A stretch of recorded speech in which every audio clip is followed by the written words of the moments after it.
Hello, everybody, and welcome back to Thylia. Last we left our heroes, they were enjoying a short break from their mighty quest. After spending a relaxing spa day with Jury, Atalanta spends most of her free time training with the guards of Astoria, and between their party and reveling, she is joined by Callie and Juno, who are also quote-unquote trading. During the week, Opa finally acquired the alarm spell for protecting the cart, and also visits Vulcan to request an amulet of healing, while also maybe making the forge a little bit steamier that day. The gang took some time to visit the vineyards outside of Astoria run by Theracles and his son Karna, whom the gang rescued from Demetria in the Old Woods, and there they were awarded with a selection of the finest wines available and a very powerful Javelin of Lightning.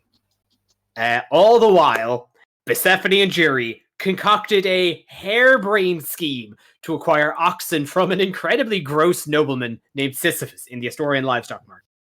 This plan involved swapping the oxen for wine that was acquired by Theracles and trying and failing to negotiate new wine trade for the palace with Honora, who is ruling Astoria while Pythor is catatonic, by acquiring a small amount of fine vintage, a larger amount of low-quality wine, requisitioning false bottom barrels and filling them with river water and the low-quality wine, and then lying to Sisyphus about the negotiations with Honora. The pair successfully acquired 6 oxen and a field hand, who is now bringing the oxen to Thickbug in Woodhike for safekeeping. And all this while, Nefel has been spending some quality time with his large monocular friend. Monocular? One-eyed.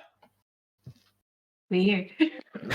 And actually, I think we're considering we didn't get your due last week, Louise.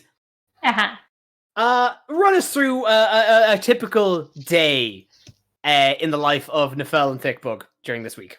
Okay, so day one, they meet up, they're having a great old time. Nefel's like, right, we should probably start on this house situation. I'll say when you arrive back, Thickbug has uprooted some trees and then just stuck them back in the ground.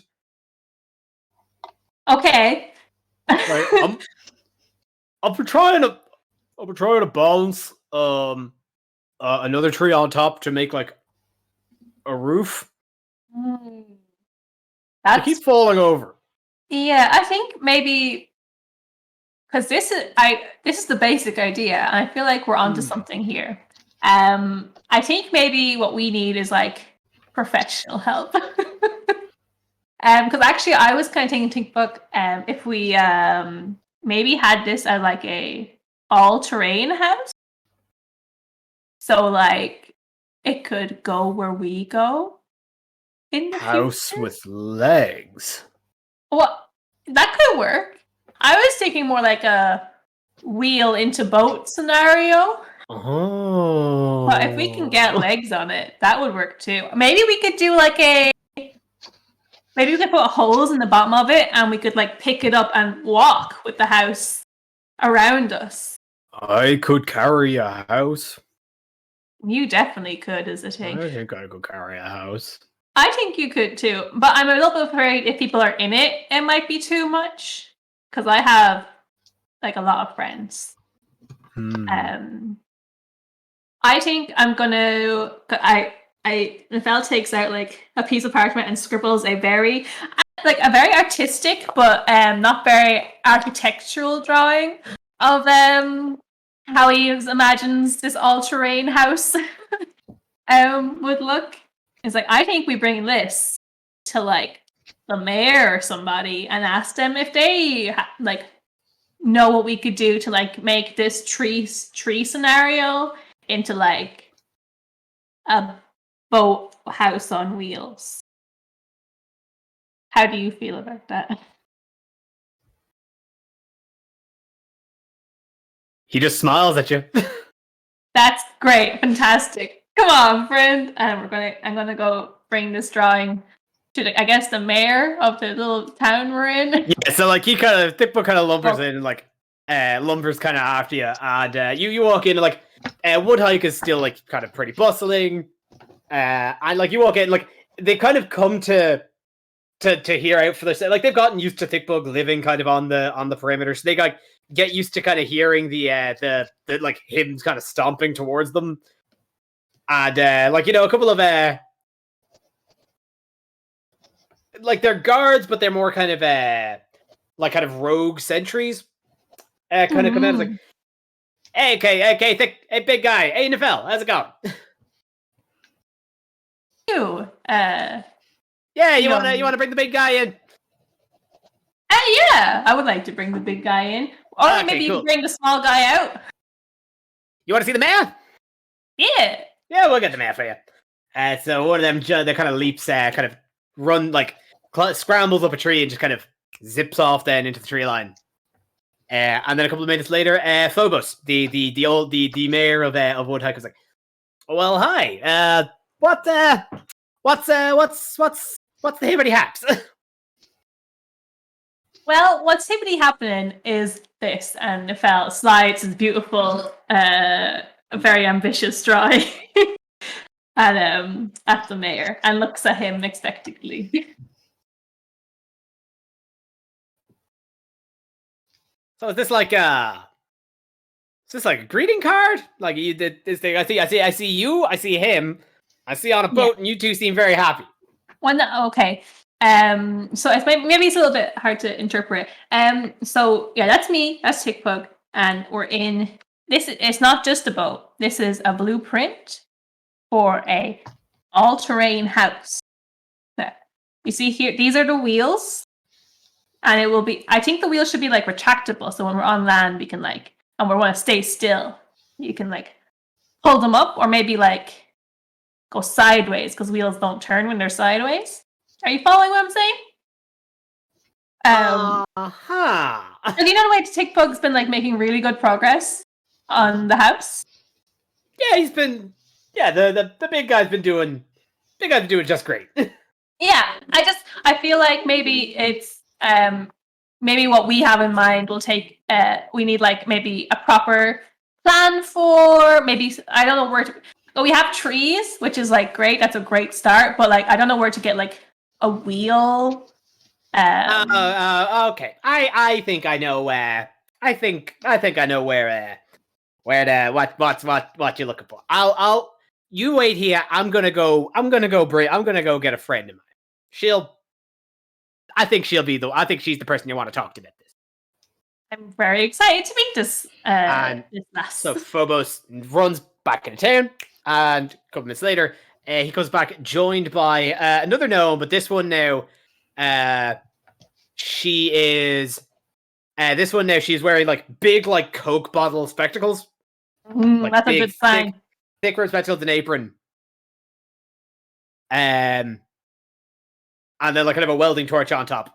And she's joined by like she's a gnome, and then like a 2-scale little mechanical dog kind of follows her. I love the dog, but I'm sure it's on duty, so I better not pet it. He like they kind of stop and is like, "Hey, yeah, so this is Phoebe." And she kind of like Phoebe, raises her it's hand. lovely to meet you. Oh, hi there, guys. I hear you've got a bit of a build. You want a hand with? Yeah, and Nefel hands out again his beautiful, very well drawn but not very architecturally sound picture of his all-terrain houseboat. Oh, I see. Yeah, you and Thickbug on an all-terrain mobile houseboat. Yeah, exactly. Yeah, okay, no, I see it. It's pretty clear. Yeah, there's the wheels and there's the. Yeah, no, I see it. Yeah. And also, like, we have a couple of friends, so like maybe like we have like an open plan in the middle that like we can have some like them sleep on the like little pull-out things, and like maybe a little stable out back. We have so not to scale because this does have Thickbug being as big as a boat. That's fair enough. Okay. I think it's a little bit, but see, he's like closer to the. He's closer than it's in the boat. Houseboat is in the background. It's perspective. I see. Yeah. I get you. I see. And she kind of wiggles her ass a little bit. Oh. Yeah. Okay. I get this. It's going to be a lot of work. Okay. I think I could. Hey, wait a second. You guys went and fixed up that big forge, didn't you? Yeah, that was us. Yeah. The fella's pretty sure it was us. I think now maybe to get it off my chest, I am a big fan of Vulcan. I'll admit that first. Oh, I could introduce you guys. That would be a dream come true. Oh, we can also do that. getting my hands on that foot. But I do genuinely think that if I were to try and create an all-terrain houseboat, I would need the powers of something akin to an ancient magical forge that once created weapons of war. Oh. We have access to some trees. It took me a lot of work and travel to a lot of places on the continent to build this little guy. I just got a pet head of a duck. Can I just say, quite the charming little guy. Yeah, this is Doug, by the way. Doug. Yeah, he send a handshake. He puts up his little like. Now again, it is tiny in comparison. Like you have to like hold it between like your thumb and your index finger. Oh my goodness, that's so cute. And he sticks out his little mechanical tongue. Like yeah, this little guy cost me near an arm and a leg, but he's worth every minute. And she kind of squirts in the middle. Like, but yeah, as you can see, small bit of work took me the better part of 20 years. Building a big old boat, that might take me a while. Not to, I understand that completely. 20 years is a little long for what I had in mind. It doesn't have to be alive. Well, I mean, a lot of it was trying to make sentience a thing. I will admit that. I would prefer if our boat wasn't alive. If that's okay. If you want to make it alive, that's fine. Are you 100% sure about that? Honestly, you seem like a very trustworthy lass, and I will trust your judgment here. You're a professional, not me. If you think it'd be better alive, then it'll probably be better alive. You probably know better than I do. We'll just see what the forge says. Do you want to go to the forge right now? I gotta go pack a bag. She runs then off. Cool, right. Is there a conga line that goes the forge way that we can take, or? No, the congas have pretty much the crowds are like have kind of like more around kind of a story. In the main roads, like you're only just out of Astoria. But as I like with Opa, like I mentioned with Opa last week, the way to the Mithril Forge now is very easily tracked. Especially, like, I'd say, like, a lot of the wood hike sentries have kind of gone out. Like, knowing now that the that kind of portion of land is a lot safer since you guys had gone out. Yeah. Like, the centaurs that you had, that you'd rescued from those caves, would be kind of keeping tabs on that area a lot more thoroughly. And obviously, with the the fish monsters, the name escapes me. They obviously them being not a non-issue anymore. It's been a lot safer. So Phoebe, you Phoebe and a sentry, we'll say, who kind of knows the route, and Thick Bug. I'll take a day trip down to the Mithril Mines. It takes like the better part of a day to kind of get down there. But you make it down. Rad. I guess I knock. Troglodytes, that was the name. Thank you, Ashley. Well, there's no door, so you like before, you go down the side passages. That's all. You go down the side of the waterfall, and again, there's I'm not a barbarian. I'll knock on the wall to announce myself. You walk down and like I explained to Opal last week as well, like you go down, there's been guardrails put up a lot along the place, there's been a lot of lighting, everything's been really cleaned up. And you walk down and you find Vulcan. This is still pretty early on, I'd say. So he's still tinkering away with a set of rings at this point. And he walks in. It's like, "Hey, lad. What the? Hello, Vulcan. Right there, laddie. What? I would like to introduce you to a very talented young lady," and I pushed my little friend forward. Like, you see kind of Vulcan, like, kind of look at Phoebe there. Now, my recollection of the last time you were here is fuzzy, but I don't seem to remember. Okay, you're introducing this last, but who's the, I remember you having a big guy, but not this big guy. This is one of my other big guy friends. This is Tickbug, and I slap him on the arm. Thickbug is sweating profusely because it is very warm down here. He is not used to it. It's like, "Oh, hello, sir." But then you see Phoebe's like, hi, I'm Phoebe. I'm a big fan. It's like, what was it? Right, lass says, so a pleasure to meet you. What brings this merry band to the old forge?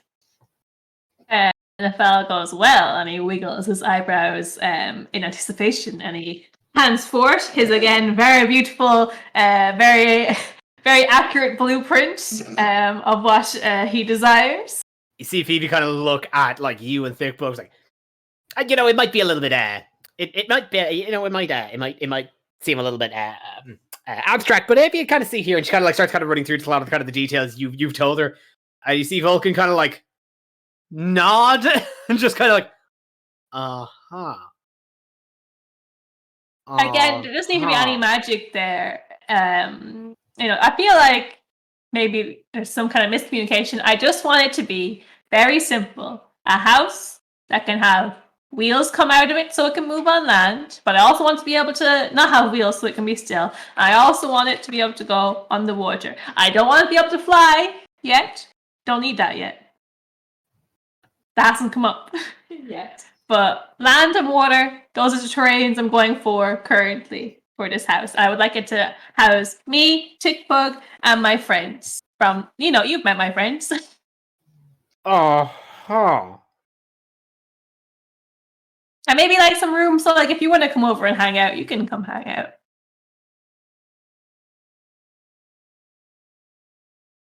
I do love a challenge, but this seems like a. I mean, I won't get to it anytime soon, but because my hands are pretty full with the with their magical items and whatnot. Then, but I could have a crack and Phoebe like, if you'll I'll happily take up most of the build, actually, Sir Mr. Vulcan. But I would hope the request if you would allow me maybe stay at the Mithril Forge. I see Vulcan look down and was like,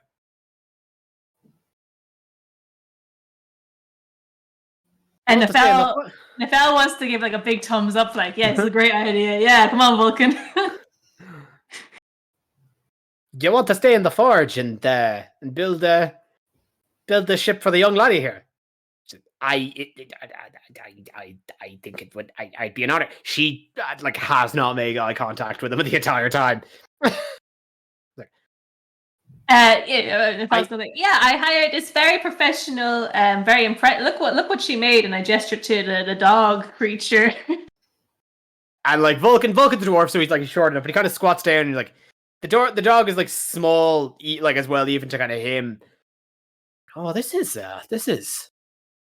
mighty impressive. Now, how did you? I figure if she can make life, she can probably make my all-terrain house. Is that the heart of a? Is that an ever-evolving thermal infernal heart in there? And she's like, Oh yeah, it was pretty difficult to really kind of get your hands on in the forest, but you find a way. You talk to some wizards, they put you in contact with somebody else. You find one in Mitros somewhere, and then she kind of starts talking off like kind of a lot of the stuff about how the dog was into. And you see Vulcan kind of looking at the dog. All right, lass. What they say your name was? Did you? You can stay here and try and build the boat. Maybe you can All-terrain vehicle. Sorry, all-terrain house. the all-terrain house. Yeah, thank you. It's like, oh, that's wonderful. Oh, my name is Phoebe. My name is Phoebe, by the way. This is. You won't regret it. I gotta go unpack, and she like runs just out. Like you got like. Nefel would have at least kind of a rough idea. Like, you just walk through here, and like this isn't your first time being here. You spent quite a bit of time here. Like, where the resting quarters was. You just see like her run just a direction in the forge.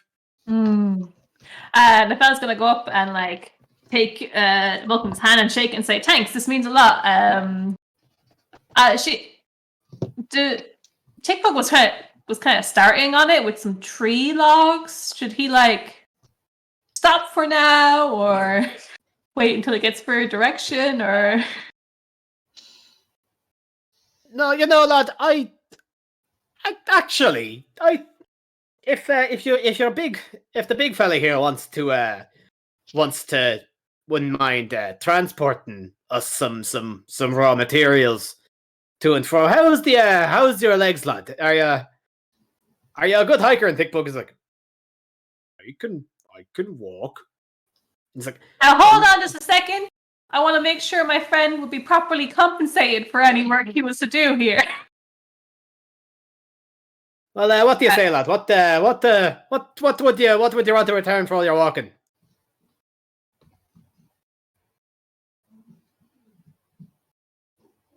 I like bacon. We can get you some food. Do you want Well, hold on. You just want food. He wants bacon. Now, I don't want you taking advantage of my friend. He wants bacon. He made it very clear he wants bacon. I wouldn't dream of it, lad. Sorry. I'm sorry, Vulcan. I trust you. He's been taken advantage of before. All right. I understand. I'll anything the fellow wants here. We'll organize for him. Anything I can't provide myself. Are you happy with that? Are you happy that Tickbug? If you're not happy, you don't have to do it. Oh, I'm pretty happy. Are you pretty happy, or are you happy? I'm happy. Okay, that's as long as you're happy, my friend.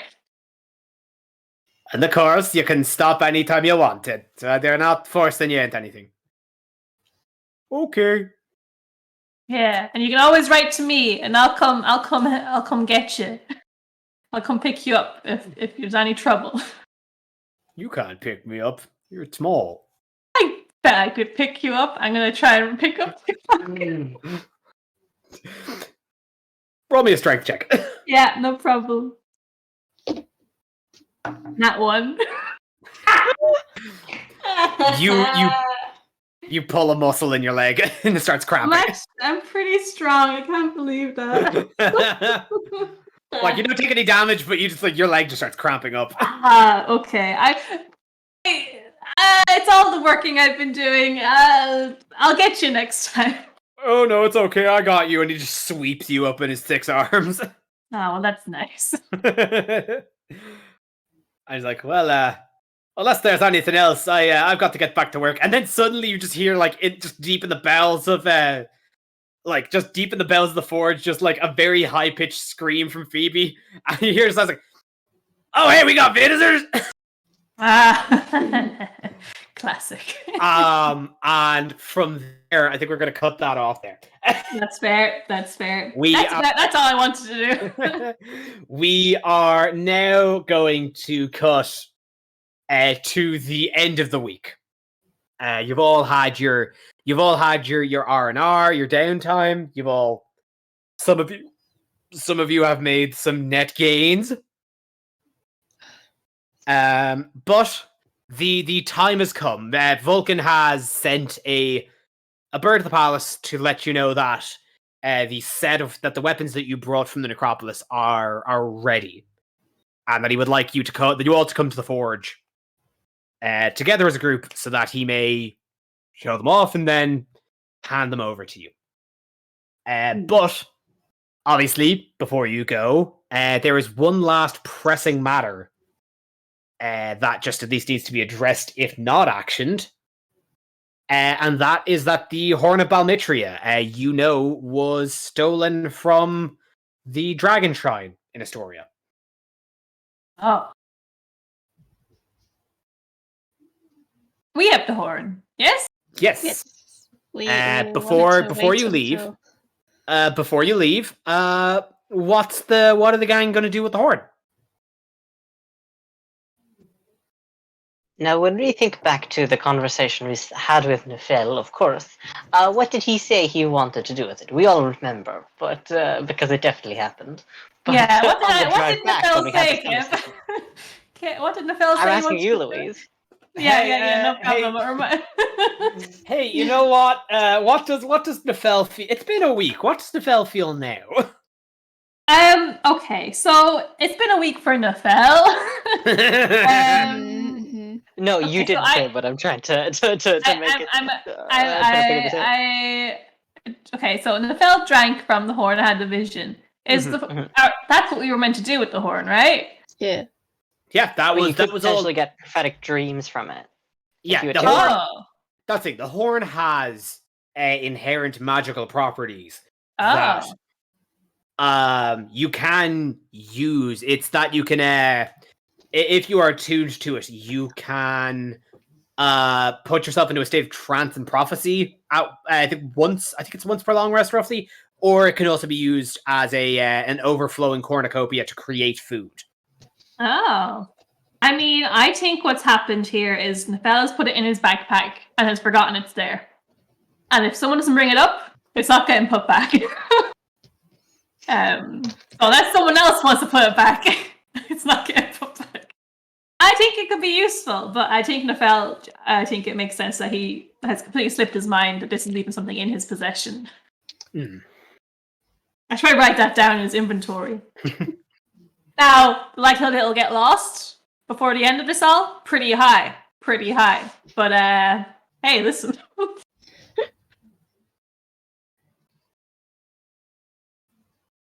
Yeah, I feel like when they were on the way back, Atalanta just kind of like pulled Callie aside and was like, "Do you think we should maybe but the drawer by the end. take the horn off of Nefel for safekeeping?" That would be fair. If we're planning to keep it, then yes. Well, why wouldn't we? We did tell the temple we'd get it back to them. Oh, Did we say when? Yeah, I'm sure we could get a loan from them. Oh, hold on, let me Heroes check my can notes. figure Did we tell them when we'd give it back to them? I doubt it. We could make a very logical argument that, hey, we're on a quest to save like the world right now, and once we're done with that, we give it back. What if we die? I think so. If we die, then the world ends anyway, and we won't need it. Well, if we die, they can hardly hold us accountable. Yeah. If they die, then if we die, then first come, first serve. Like we're doing our best. I do think it's bad to break. I do think it's bad to break a promise, but like also, if they aren't using it for anything, and we need it to like save the world, We'll that give it feels back. like I think that seems fair. I think Yeah. that it may be worth seeing what the required need is for it with the temple themselves. That's a good We idea. could petition them and ask their permission to hold on to it longer. But But we have it in our possession. ask for forgiveness than permission. I do think maybe as the heroes of this land, maybe we should lead by example and ask for permission. But Yes, the feminist- let's haul us over to the temple. yeah, let's be good. Let's ask for permission. Sure. Atalanta's gonna like shrug and she's just like gonna hang outside the temple. Okay. So yeah, you make your way then back through Astoria, back towards the Dragon Shrine, which is kind of just off the kind of the side streets of the palace, which again was kind of small, kind of like a kind of an alcove kind of chapel. Last you were here, there was a sense of disarray among the crowd, but things are a lot more calm now. All of the glass and the wine that had been last there since the night of the robbery has all been cleaned up, and mostly now you have kind of people paying reverence and just and teaching. Like there's a group of this group of acolytes teaching the history of the Dragon Lords of the First War. However, as soon as you all walk in, everyone notices you because you are Gladius Astra. And very quickly, the head priest who you recognize from before, Aesop, walks up. They're like, "Oh, the heroes. A pleasure to see you in the shrine. What can I do for you?" Well, we have, after our travails, managed to come into possession of your missing horn of Balmetria. So, we would like to ask favor of your temple. Can we load it out? Pretty please. You see them kind of for like when you mentioned that you mentioned that you have the shrine, they're kind of they start kind of their cheeks kind of glow up, like you can tell they're really excited. But as soon as you mention loan, they kind of like smirk a little. It's like, did first off, I must ask, did we've all heard we all know of Vasey's prophecy. Did you see the vision from the horn? I think we look towards the boy. We look at the devil. I sure did. I wouldn't. I just wish to know that your prophecy was that Vasey's prophecy was attained. I don't wish to pry into the foresight of others. That's okay. I don't remember. It was a boat, Nifil. Yeah. What? Oh my god. I remember we were looking for a boat, but I did forget. It is actually it's funny that you mentioned wanting to loan it. I've been thinking about, since it's left our possession. I've been thinking about it, and since your return from the Old Woods, I've decided that I would like you to bring this with you. We've heard, Joe, that you are traveling to Mitros next, correct? Yes. Don't tell anyone. I'd like you to promise me that you if that you are willing to bring this back to us is commendable. I'd like you to make a promise to me that you would actually hand this over to Queen Valis herself. Why would that be?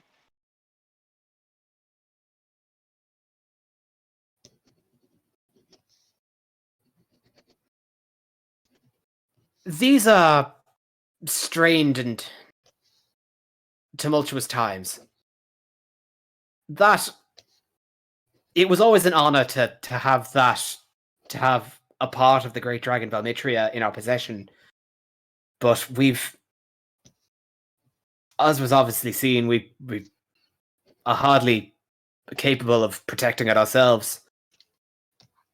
And especially with the coming threat of war, and if there is even a possibility of the resurrection of the Dragon Lords and the end of the Oath of Peace, I I think it is best that this be kept in the hands of the goddess of wisdom herself. Ah. Is Kira with us? Yeah, Kira's absolutely with you. She's just kind of. I turn to Kira. Oh, your sister. You see, she kind of smiles and is like, yeah, that's. Yeah, Valis has always been the most trustworthy of us. Oh, well, if you say so. I mean, that's me You sold. saying you're not trustworthy? I have been known to Betray forget people, some yes. days, and maybe not send a postcard for a century. We've all We have been that there. one. Nefel nods. Very relatable content. But Aesop turns like, I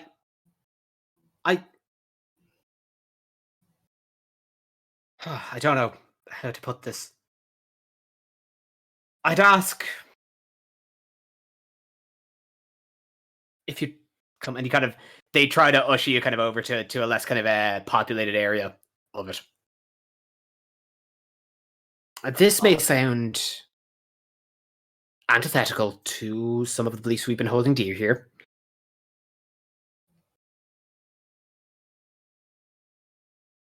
It's prudent for me to mention that this not end up in the hands of Acastus. Giving it to his wife might not help with that. Yeah, do they share a living space? Where would she keep it away from him? I've had the honor of visiting the palace in Mitros. It's a very rather expansive building. Devalis has her own securely guarded villa therein. I believe that there's plenty more security for us there than here. Keeper. I Perhaps truly believe I've put my life in the hands of the belief that the Dragon Lords are saviors to this land. That is an unshakable faith. Having met King Castus, while I do wish for his want to resurrect the Dragon Lords, I have a feeling his motivations are wrong. I don't think he has the betterment of this land in his heart. I think he just wants fame. I just ask that you. May I that offer this a be suggestion? Of course. Forgive me for my intrusion, but it's this artifact would very much help us in our journey. Perhaps we could loan it for the duration, and then once we are finished, we may come back to you, and you may decide what is best then to see if perhaps Valis or Pythor are best able to handle it, or perhaps might be best here, away from anyone who might be going mad with power. You know what I'm saying? Alternatively, regicide has been brought up a couple times. That shouldn't Jury. by anyone. Jury, roll me a persuasion check with advantage. Actually, Do a no, I'll use charismatic my boy. murder dice for this. Yeah, do it. I also think it's important That that is a 21. That's much better. They Jury, they kind of they take hold of both of your hands and just like, no, you know what? I'm uncomfortable. You're probably right.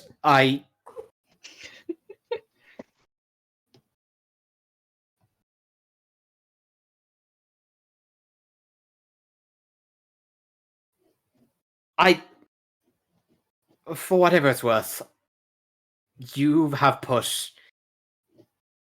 given more hope to this community than I've seen in many of my years here. And I believe that if anybody here is to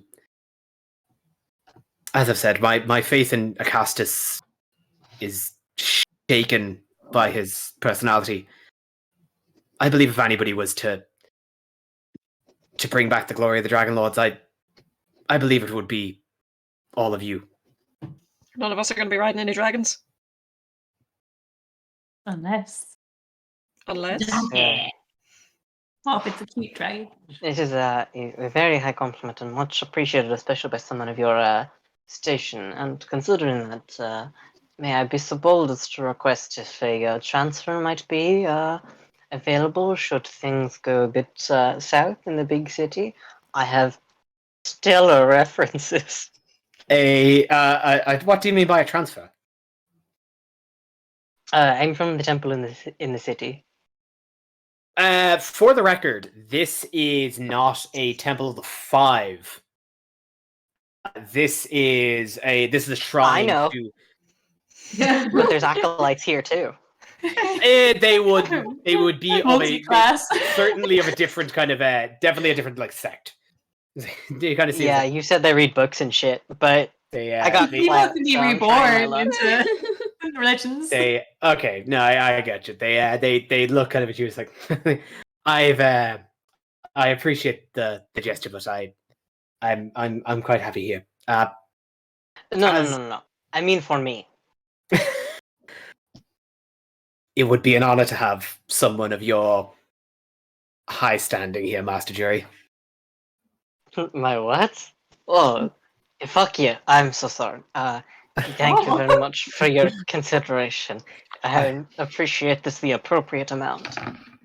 Well, by this point now they let go of your hands, and They're holding it the whole time. the whole time. They kind of they sweep out their robes a little bit and just like, well, and they kind of they raise the volume of their voice just a bit more. It's like, well, I believe then it is my solemn duty to bestow upon you, Gladius Astra, the heroes of Astoria, the ownership of the Horn of Balmitria, the pride of the Dragon Shrine, to keep and keep safe. Nefel bows. And Aesop then bows to you all. So yeah, you guys are the registered owners of the Horn of Balmitria. Hell yeah. So surprisingly well. Yeah, they just gave it to us. I love being famous. That's the perks of fame. And I suppose unless there's anything else, as I said, this is the day Vulcan had message. This is the like this morning Vulcan had sent like you received the raven from Vulcan. So Kira is ushering that, now that the weapons are ready, we should get a move on. It's been a lovely time off, but we really we should probably hit the old dusty trail. We've got things to pick up. We've got to meet we've got to meet a king. We've got to find out. We've got a busy schedule, and I really want to see this boat, you guys. Can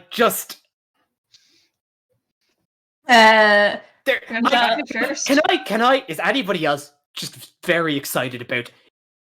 Nefel mentioned boat full of skeletons. Is anybody else here super excited about a boat full of skeletons? Because I'm very excited about a boat full of skeletons. Nefel raises his hands excitedly. Yeah, Yeah, see, this guy. Atlanta just gives you like the most serious like eyebrow raise and goes, "You're assuming that it's not our skeletons aboard this ship Don't be silly, Atlanta. Our skeletons are in us. for now." Guys, I do just want to do one last thing before we leave. I'm sure that's fine. Okay. What does Persephone want to do?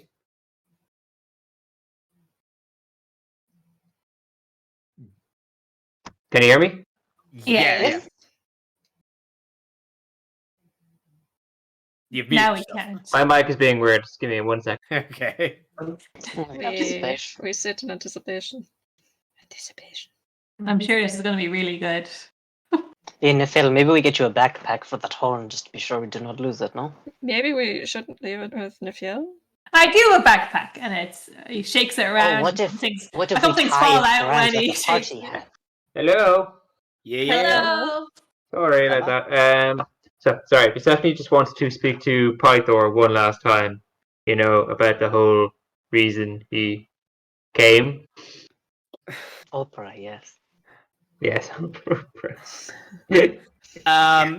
Again, this is the day of now. Like, Is he still asleep? no, and actually, will like as the day of, like Pythor did want to see you off as you were leaving. So if you guys head from the Dragon Shrine then to the palace, you arrive at everything. It is very dressed up. Guards are all out in their most formal attire and their most formal raiments. And Pythor is, unlike the last time you saw him, fully awake and standing with Honora by his side. It's like, heroes! Vended women all. Might I say, first off, that it has been an honor to host all of you in our lovely city. And I must emphasize the greatest of thank yous for saving not only the city itself, but my precious darling daughter, Honora. And of course, for reuniting me with my budding baby boy, and he kind of shoots you like a finger gun. Persephone shoots him back too. This kid, I like this kid. So, You can certainly see the family resemblance. while it is with a heavy heart that it is to see you go, I have no doubt that all of your ventures, therefore, will be met with nothing but victory and winning. All of the staff and the guards and any civilians who were invited, all kind of raise a cheer to all of you, and Pythor and Honora kind of come down and want to just kind of congratulate and wish you all the best, each and individually.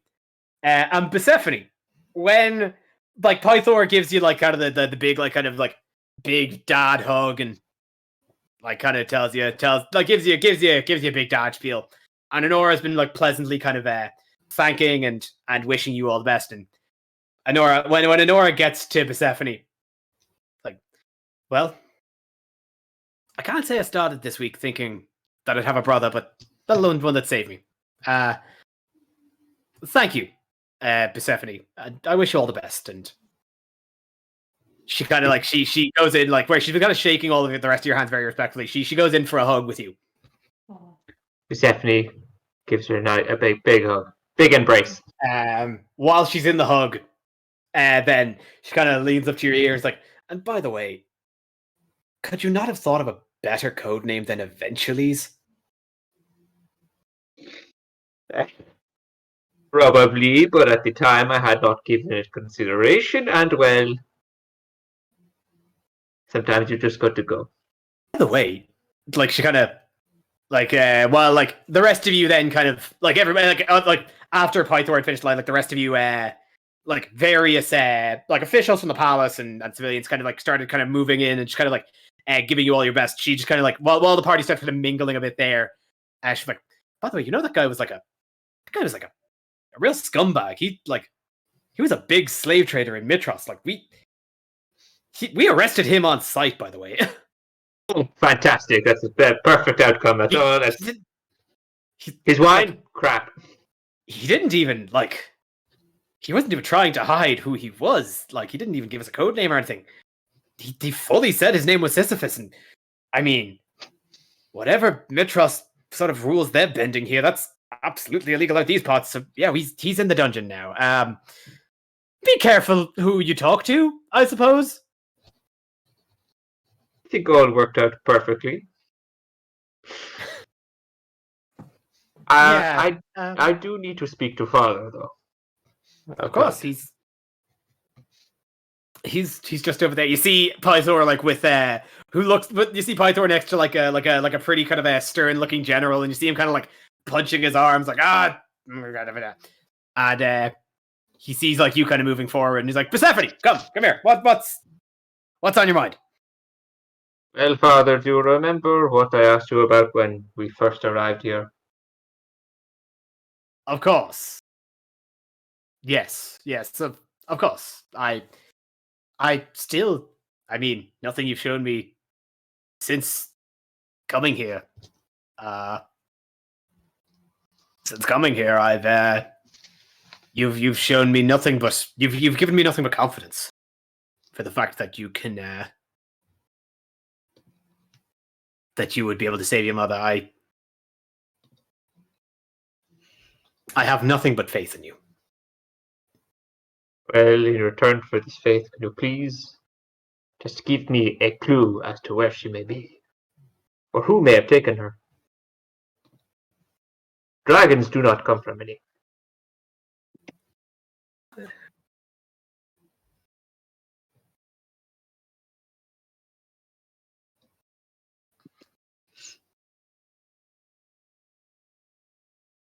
Hello?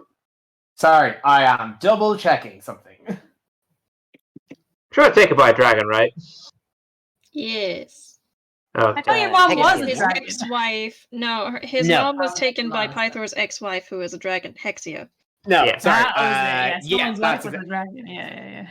I mean, Persephone would look very different if his mom was a dragon now. It's true. I don't know. I've seen Shrek too. But what is Boost's mother? Is it a horse or what? Buce's mother was a centaur. Good to know. Most noble. But like, but Pythor turns like, truly, my boy, I wish I did have a clue. If I had any idea where Hexia was keeping her Hexia? bride, Who's Hexia? my ex-wife. I told you this. At least I suspect that. Did you tell us this? Yes, I've got it in my notes. So Yeah. Okay. Okay, I do not remember that part. Okay. See, there's the dragon. There's the Yeah.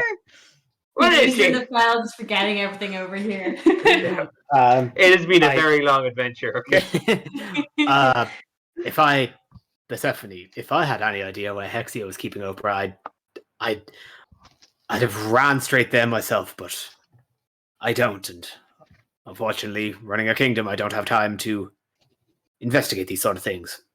But I believe you'll find your answers when you're out there saving the world. And he kind of punches your shoulder a little bit. Oof. Do not forget you are a god. And do not forget, you're my son. And he Single bear tear. hugs you. And yeah, so and like I said, this is more just kind of a going away, just a speech. So after kind of everyone gives you all their best and wishes you all luck, you all are ushered out, then back onto the back out the main gate, and Taking the conga out of here. once there are no more Kyongas. What? That's public transport in this town now. What are you talking about? There's no more congas. They decreed it. Impossible. I don't believe it. I would like to start a conga, please. Right then, I start a conga. you Yes! give me a just a charisma check with advantage. Ooh. Roll those beans. What have we got? We're gonna ignore that 4 and go with performance check or charisma. Just charisma. That'd be an 18. Yeah. Like it was after leaving the palace, like it's as I said, like like there's a lot, like everybody's kind of out rejoicing you guys at this point. Like again, you like it's hard to just emphasize just how important the city see you guys as now. Like you've like you've achieved, like word has got, like it's been a week since you got back from the Old Woods, and between Karna and his friends telling you of what happened to the Old Woods, Kira has been singing songs of you guys in the Forge and the Necropolis for the week. And obviously saving Honora was a huge deal for the people here. Like the whole town has come out to see you off as the heroes you are. And the moment Callie decides like to get one last con going, like the party had been over for a couple of days now, but yeah, you get a con out to the city. Party's never over, your Callie's around. Oh yeah. Nefel would like to yell out as well. If anyone has a business in or whatever his city is called, Mitros. Feel free to come with us. Come on, we're heading that way anyway. Hop on. Yeah, Kira kind of turns. Kira turns to like, Nefel, we're not going straight to Mitros. We're going to the Mithril mines. With a slight detour involved, you can pop right on. They like there's kind of general cheering and that, but like the conga makes it a little ways out of the city before kind of dissipating while they all wave you off. Like they've got their own lives to live here. I can't believe they all have their own lives. This is ridiculous. What about our conga? You then venture off, as I've said, between Opa and Thickbug heading there, and Opa Nefel and Thickbug heading there across their week. The travel to the Mithril Mines is well trod at this point. There's very little activity along the route. It's like even like it's while it was there's even like showings of a track forming now between there and here. So getting there, it takes a little while with the group of you as a whole, but like it takes the better part about 6 hours, but you get there without any distraction. And once again, head down past the waterfall and down in. And where before, over the week, you'd have walked in to see Vulcan and Sal bickering over some minor adjustment. They are both expectantly awaiting you up in the main hall. And he's like, alrighty, so, heroes of legend. I believe you've got the next chapter of your quest ahead of you. And I hear you'll be needing some fine artifacts for it.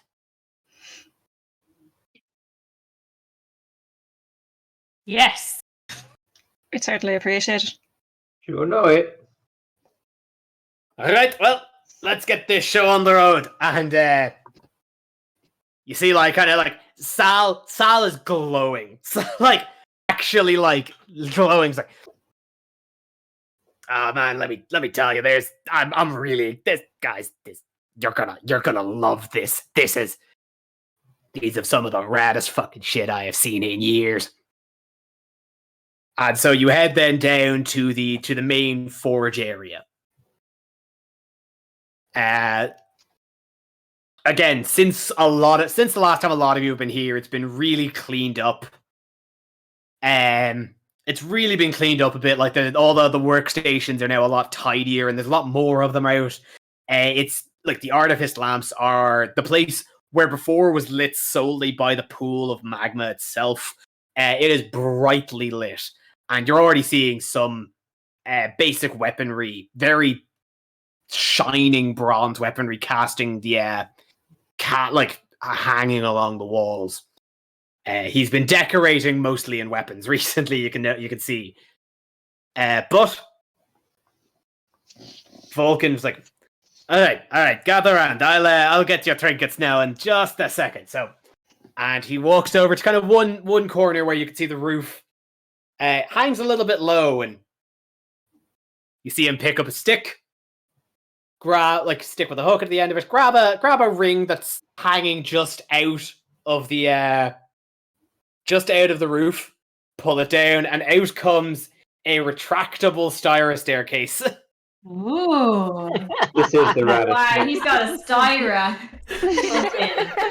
And what is the progress on the windows? This is the Master Forge. I see Sal being like, he keeps talking about it, but like the windows would have to be literally hundreds of meters thick to get through the walls. He's been really excited to show you guys the Staighre. He's really happy with it. You gotta play Oh, it. Vulcan, that's a really impressive Staighre. Right? It's so handy.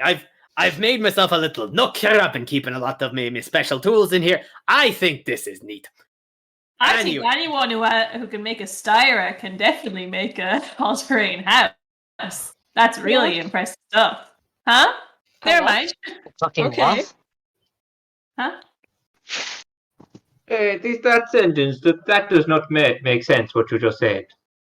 House and all-terrain, they do not usually go together, no? Would it go What? in the desert? That desert would count as land, I believe. Sure, but it's really Land. sandy. Oh, what about snow? Oh, I didn't think about snow. By this point, then you see him. Return to the matter at hand. Yeah, by this point, then Vulcan comes back out of his like kind of attic nook and just walks down the stairs with two well wrapped large cloth like parcels, and lays them out on a table before you. He's like, all right, so let's take stock of the of what you retrieved from the old necropolis. Of course, first off, was the breastplate of Mithras, which I believe ye still have in your possession. We do. Who has the breastplate? I don't think we ever put it in anyone's No one inventory. is wearing it at the moment. I'd very much like it. I can't wear it yet, but I'd very much like it. If It's a nobody fun is accessory. going to claim that they were holding on to it, then fucking Opa takes it out of her backpack. I know it's probably heavy or whatever It was else, and it handed looks. to her, so she's probably Yeah. got it. Yeah. Yeah. He hands it over. Of course. Oh no! I'm simply just doing this on ceremony. He like continues holding it out for like a moment or so, and then like retracts her arm and like looks down and looks back up at him. But to match that fine piece of raiment, we've got these two mighty fine pieces here. Where's my pictures gone? Here. Into the pictures. See? Like, first, I always like to start with a good offense. So, and he unracks the longer of the two packages. You saw both of these before, in a state of wear and decay. Where when you got the breastplate and it was very decayed and bent and broken, suddenly that light entered it and it shone up immediately and became this glowing breastplate with a dragon emblazoned across the front. It almost transfigured itself into a shining magical breastplate. He unwraps the first parcel, and before you is an ornately crafted golden axe. Ooh. Oh. Axe. The axe. It looks like a face a little bit. I think. Yeah, it is. I thought that was the point. Oh, well, This, looks like it should then. this, of course, is Xander's axe, the weapon he used to lead the charge atop Balmithria throughout that first war. Mighty fine piece of mighty fine artifact here. If somebody would like to have a go. Atalanta just steps forward, picks it up, and like swings it aggressively into It's- the empty space. It's got like it's a one-handed great, actually, hang on. Was it? Looks Sorry. pretty great. It's a great axe. It's great axe, one hand or two hand? Two. Two. Two hand, Me yes. too. Yeah, so it's large. Sorry. I looking at it, looks like a war axe, not a great axe. But yeah, so it's a great axe. So it's two-handed. You pick it up and it's like it's perfectly weighted. between the handle and the blade. As all things And- should be. And you swing it, and like it doesn't follow through that with it. It wouldn't follow through with the momentum that the axes you picked up in the Necropolis do. It cuts right through the air with a very satisfying fwing. But it doesn't have too much weight on the blade that follows that the momentum carries you through. You stop it, and it stops perfectly in midair. It's like, aye. And aside from the fine craftsmanship, it's also got a few extra properties. Like what? Like this. If you would like to read out the flavor text, I have just sent on to you there. It is a sentient, lawful neutral, +1 great axe. What? Sorry, what? Intelligence 14 wisdom 10 charisma. It has hearing and normal vision out to a range of 120 feet. It communicates empathetically by transmitting emotion to the creature carrying or using it. The axe's primary purpose is to destroy giants and titans. When you hit one of these creatures with this weapon, it deals an extra 3d6 force damage. It also transmits a tremendous sense of satisfaction and well-being to its users. When it kills a giant or titan, you may hit 1d6 hit points when this happens. That is exactly take a what step back. Atalanta needs. It's alive. This feels like... Alive. Is this like an Alexa axe? Oh my god. As I said, it's more like Alexa. it doesn't communicate. As I said, it communicates like empathically through you. Now, obviously, How do you are not feel? currently attuned to it, so you do not get that. But Vulcan looks at you like, yeah, I had to attune myself to it with to make sure it all ran proper. It's I got to say, it likes the feel of your hands. Ew.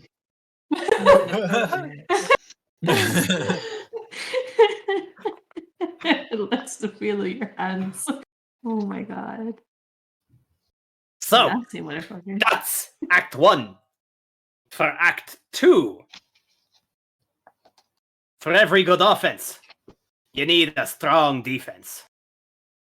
And I tell you, Xander had that in tow, along with the breastplate. And he unwraps the second, more rounded parcel. Again, what you knew to be a battered, broken, dented shield, he unwraps to be a glimmering, finely crafted shield emblazoned a lion's head on the front.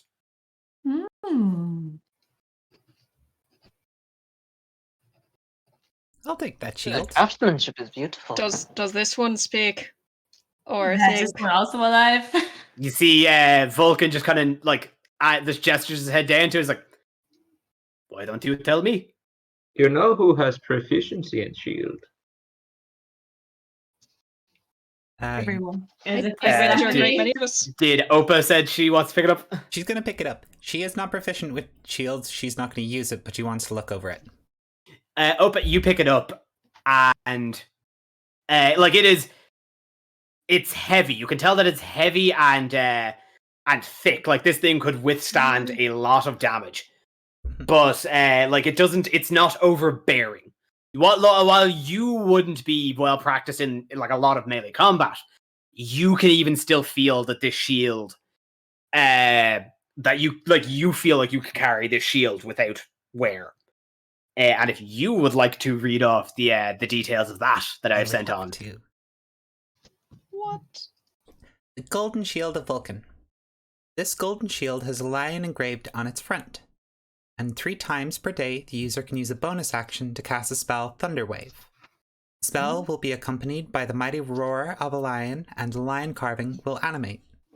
The severed head of any medium or smaller creature can be attached to the front of the shield by wedging it into the lion's teeth. The user can spend an action to activate this head and will gain the benefit of one of the creature's traits for 5 rounds. Spellcasting of any kind will not work. This ability can only be used once per day, and once used, the head disintegrates into ash. While holding this shield, the user has advantage on initiative rolls and wisdom perception checks. In addition, while holding this shield, the user can also understand and speak the draconic language. Draconic tongue. Spellcasting won't work. Yeah, is it spellcasting? It So- means that when you take on the trait of a head you put in the lion's mouth, you can't cast the spells. Use their spells. Yeah. Okay, that makes sense. It doesn't take away your magic. No. That's pretty cool. I assume it's just a normal shield bonus then as well. Oh yeah, no, it's also a shield. So you'd get your +2 proficiency AC as well. Well, I don't know how to use shield, so But it's attunement, so I think anyone can use it. No. So you No. Still need proficiency. you'd still need proficiency in shields to get the +2 bonus. I have a proficiency in shields. So does Persephone. Persephone can have it. who needs a shield? Yeah, but Persephone can't cast any spells, can he? No, you don't. It's just it's you can't steal someone else's spells with the head thing. Ah, right. Yeah. right. It is worth noting that usually in magic items that supply spells, they supply whatever the modifier would be that's used. Like some might say that if you don't have a spell casting ability, as you don't, then I think we kind of need to decide which it's going to be, whether it's your Constitution, Intelligence, Wisdom, or Charisma. Oh. Because it doesn't Just say they have advantage on wisdom and perception checks, so maybe wisdom, it's a wise little shield. I mean, I do have a +3 charisma. Yeah. Sure. Why not? Sure. Well, no, Thunderwave's not a spell. It's Thunderwave isn't a spell you'd roll for anyway. Thunderwave. It's Is still a safe. It would still need a Yeah, save. but but Thunderwave specifically asks for a Constitution save. Yeah, but you need to know what the spell save DC is. Yeah, and that's determined by the user's So spellcasting Persephone ability. can cast Underwave with the shield. Yeah. I don't know, Yeah. Ken. There's some detail we're missing here. Does it give us the DC somewhere? Unfair creature. No, it certainly doesn't.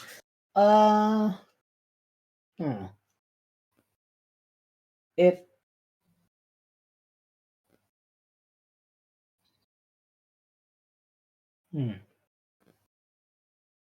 This seems to be just a small little missing thing that doesn't really matter at this particular moment, and you can kind of Yeah. decide Figure it it later out. on down. Yeah. the line. I'll whoever takes the shield, I'll decide. I'll figure that out and decide later on. I think Nefel will let Persephone have it. No question. Oh.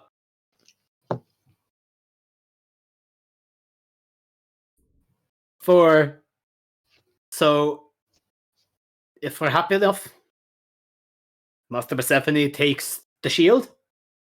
Well, we can decide at some other point who permanently gets the shield, but I'll take it for the moment. It's you. You're gonna have the shield forever. Opal Congratulations. walks up to you, Persephone, and hands it over to you, and like does that thing where she holds onto it for maybe a little bit too longer.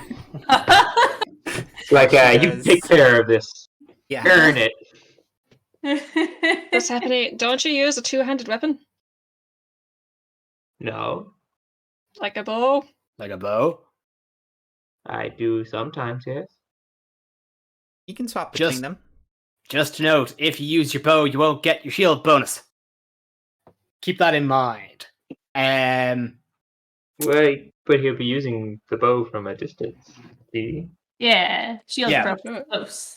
See? It's okay. I brought my own straps. I always have straps. I'm a centaur. Just saddlebag on you. We Centaurs require always have straps. Some very big pockets. Everyone This knows is a that my thing centaurs. among centaurs. It is known. Okay. Mm-hmm. So, Master Persephone will be taking the shield. Mr. Atalanta, I can see, are happy enough with the axe. Thank you. She's still just chopping air. Yeah, she's doing like little maneuvers now and like, you know, little tricks and stuff, and like she's very impressive. She's And very- Mr. Saliandra, I believe you are now the fine owner of the breastplate. I can't wait until I can wear it. Just be really cool when I can put it on. The second I can. All right then. Well, I believe that is that is everything. Thank you for giving me back my forge. Give my daughter. He looks at Kira. Other daughter. My best. I should probably write her a card. Just get to it.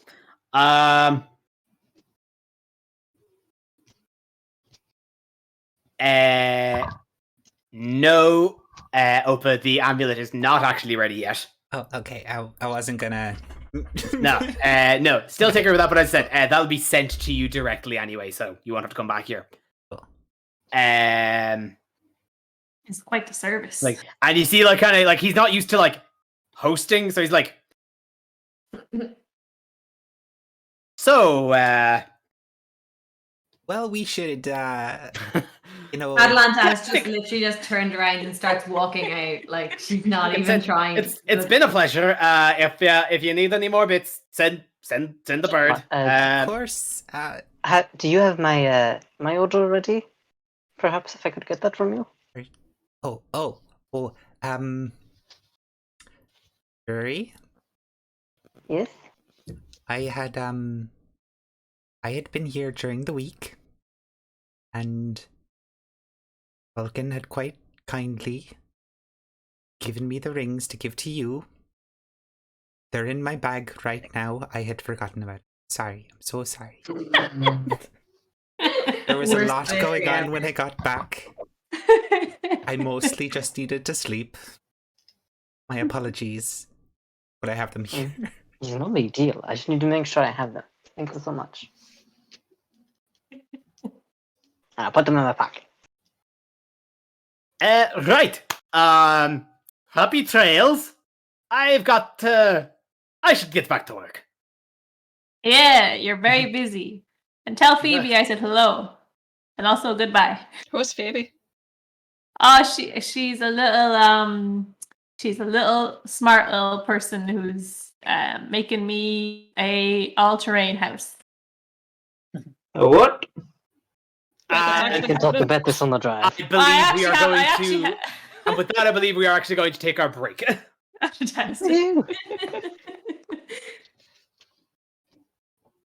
And also, what? All-terrain. Well, now.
And welcome back.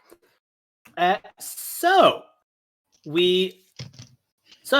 after gaining the weapons, you guys awkwardly leave because Vulcan doesn't tell you to go, but like insinuates you should go. And you start now your journey back to Mitros. So I'm actually trying to jump. Well, sorry, to forward to Mitros. Onwards. Oh man, it's not letting me load a PNG. There's the picture of the Heartlands and the pen messages anyway. And so moving from the coast. So because of the kind of the layout, you're on the southern coast right now. So Mitros is nearby, but you kind of do have to loop up around the mountains to actually get there. So it's a long old journey to Mitros. So most of the next day, like again, you know, you're up early leaving Astoria, down to the Mithril Mines, back kind of up that direction past Astoria for a bit. Like you nearly have to camp leaving the Old Woods or leaving the sector near the Old Woods. So in case you used any spells or anything in your time, you gain a long rest now. Remember that attunement we were talking about, maybe? Me attuned. Me attuned. Maybe just kind of consider that. And now you start your grand voyage to the next stop of your adventure. Venture away. It's a pretty like for the most part, once you kind of get back up towards the area of Astoria and kind of hit the highway, like it's you are traveling between two of the largest metropolises of the Greater Thylia. So you do kind of hit mostly a like for the most part right now, like it's a pretty kind of bustling highway that Nigel and the wagon are kind of hit up on. So like you're along pretty steadily for another day or so, and like again, this is a pretty lengthy travel now. Definitely the longest journey you guys have had to make since you first left. Kind of circumventing the mountains that brought you up to the necropolis a bit. While on the map it looks certainly closer, it's quite a way just with all the kind of circumnavigation through like the main roads. After a while, after a day or two of travel though, you notice that some of the roads seem to be less populated as you start making the southern tend towards Mitros. Which definitely kind of strikes you as odd, considering this is the main port of this is the main hub of transport. Like this is the main port city of mainland Thylia and arguably the greatest set of power in the city. So it's weird that there isn't more travelers on the road. And then after a couple of hours, you're coming down the highway. Everybody hit me with a perception check.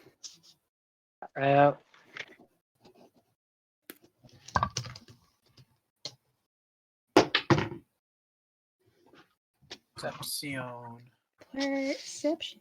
And just drop them in the chat.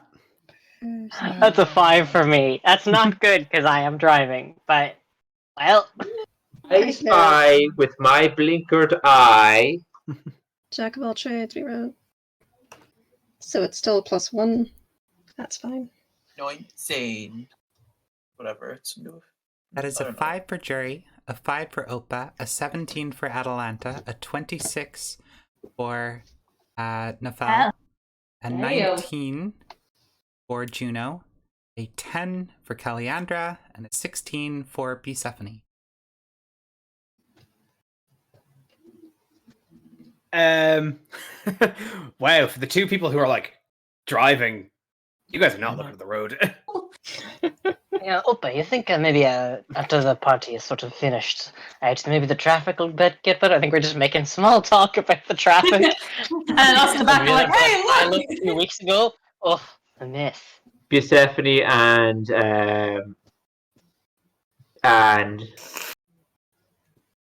oh my god, Nifel? Michelle are playing I Spy again. Yeah. Oh, I love I Spy. That's so cute. I think the Falcon's on just saying what he sees instead of giving hints. I mean, Juno Aw. did better than Boofs. And Juno is also playing. Atalanta is just all Atlanta's just conscious of her surroundings, of the Yeah. warrior she is. Are you sure you want to play? Callie is busy wrapping her head. Yeah, Callie, you're in your own world. She's doing her Kira's hair. certainly not paying attention. Kira's writing a whole other. He's only a god, for heaven's sake. Yeah, like she's writing the next smash hit. Just, I you know, jiggle her smash elbow hit. whenever I can. Oh my god. Sorry, forget it. Atalanta, of course, you are pretty keenly looking out. Atalanta and Juno, I think, yeah, the two of you are just pretty keenly looking out. Just for because you've both noticed that it's definitely very odd about the lack of traffic. And the two of you, and while the two of you spot pretty quickly what's down the road, Nefel, you are just you are delighted to have just guessed Persephone's I Spy guess of a tree.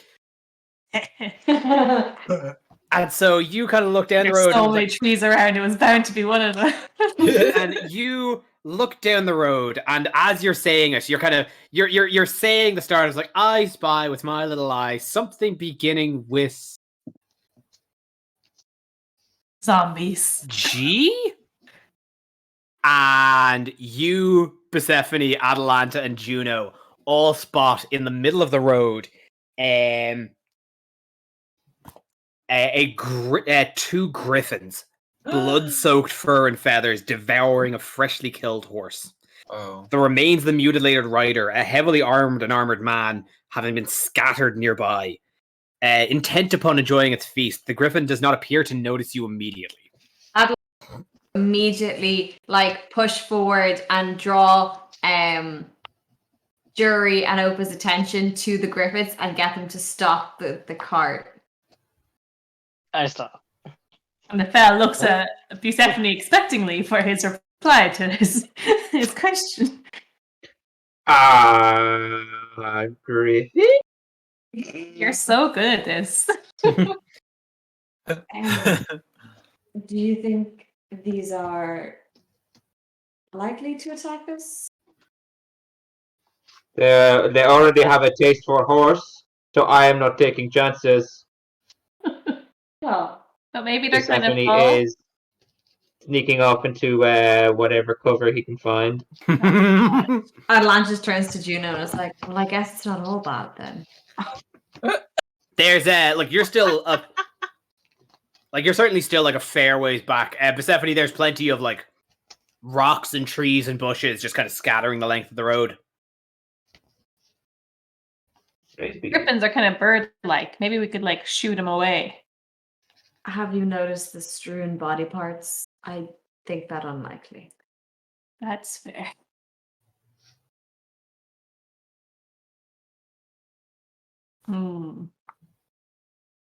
Should we perhaps maybe send a scouting party to get closer? Or do you think we would be able to circumvent them? We have been noticing that the roads are pretty empty. If these griffins are the reason why, I will say that getting rid of them would probably be a pretty good way to introduce ourselves to this place. Can I do a history check, Kev, to see how much like Atlanta would know about Griffiths and their like general behavior? Say more. I definitely say more of a nature check to that. Okay. Can I do a check? Yeah. That's a 9. Can I roll? Yeah, sure, of course. We all What roll. would I be rolling for though specifically? Nature. Nature. -2. Ooh.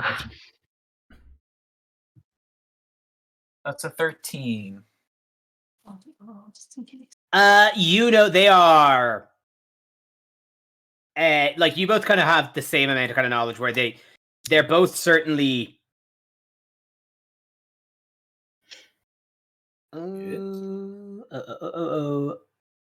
they are both certainly more they're definitely they are like griffins would be predators. Pretty vicious when met out in the wild. Rare enough now, like they wouldn't be very, like they wouldn't be often found, and it's odd that there's one particularly out kind of in this much of a populated area, but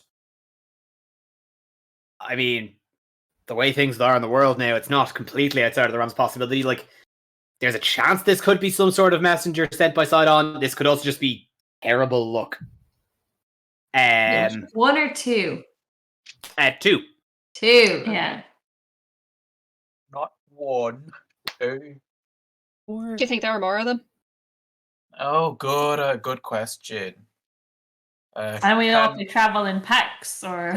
You're very perceptive today. I got a dirty 1 on nature.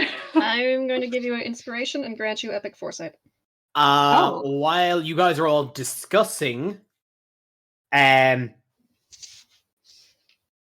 Nefel, because you had that keen, sharp look, you noticed that while you've been kind of idling, waiting, their eyes finally catch up with the movement, and you see them clock you all. I immediately grab Atlanta's arm and shake. She's going to jump off the cart and throw one of her throwing daggers. We are going to jump into initiative. Just as I give Nefel a bonus, that means he can't be surprised. You have him not be surprised. Dave, you did say you jumped into the bushes, so give me a stealth check as well as your initiative. Initiative. Oh, yeah. I think just before we kick things off, if it's at all possible, I think once Opa saw that those things were up the road, she's going to hit Callie with mage armor, if that's at all possible. Thank you. No, yeah, that's okay. Remind me how we do initiative again. What does that mean, by the way? It's your dex. It's a dexterity check. Thank you. So there's that.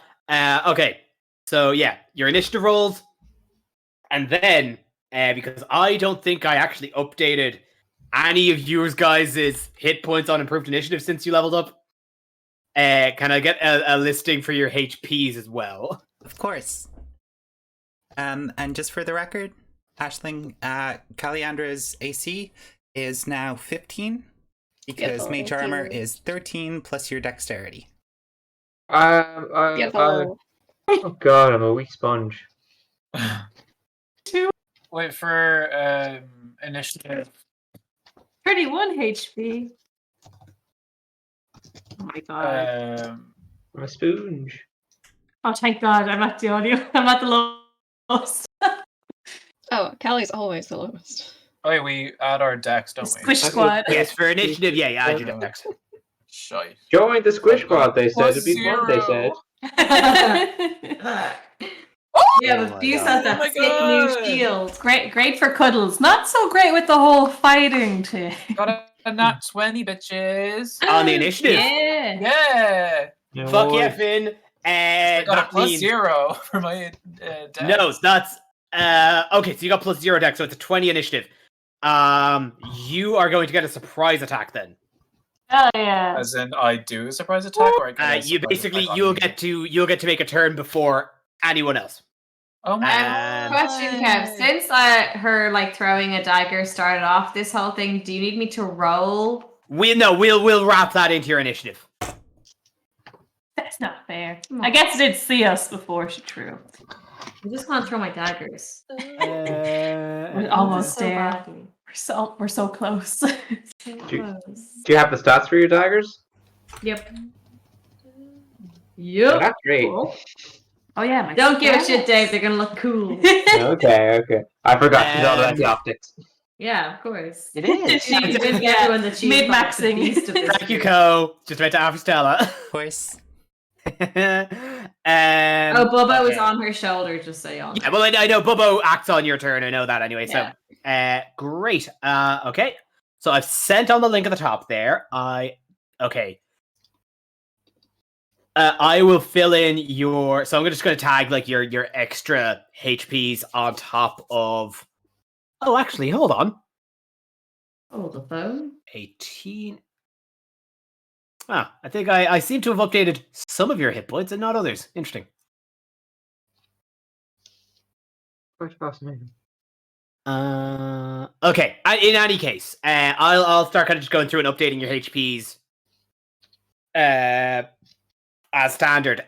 So although Persephone is the top of the order, Juno with that nat 20, you got a surprise round. You got the jump on these guys. Oh my god. Okay. So they are like, for the sake of ease, like they booked it and started flying towards you. So they are, the two of them are gunning right at you guys within the 30-foot range of you. Yes. Within the 30-foot range. Cool. Okay. So I would like to take my scimitar and slash. Slashy. Okay, so. Well, it's short range though, but I can still use it, right? Well, yeah, no, like, yeah, that's what In I this was case- saying is that, like, this you, case. if you want to run up to them, yeah. Yeah, cool. Okay, fine. Yes. So. Clip clopping up to them. My hooves. And because, and I'll say for this attack, you get advantage because it's prize round. Oh, thank you. Oh my god. It's like I'm prom queen. Just like That your is- prom queen. Just like my prom, when I was throwing daggers and shit. And that's 17 plus 4 is 21. To hit, Griffin, Yeah. 1 or 2. Oh right, yeah, I have to pick, don't I?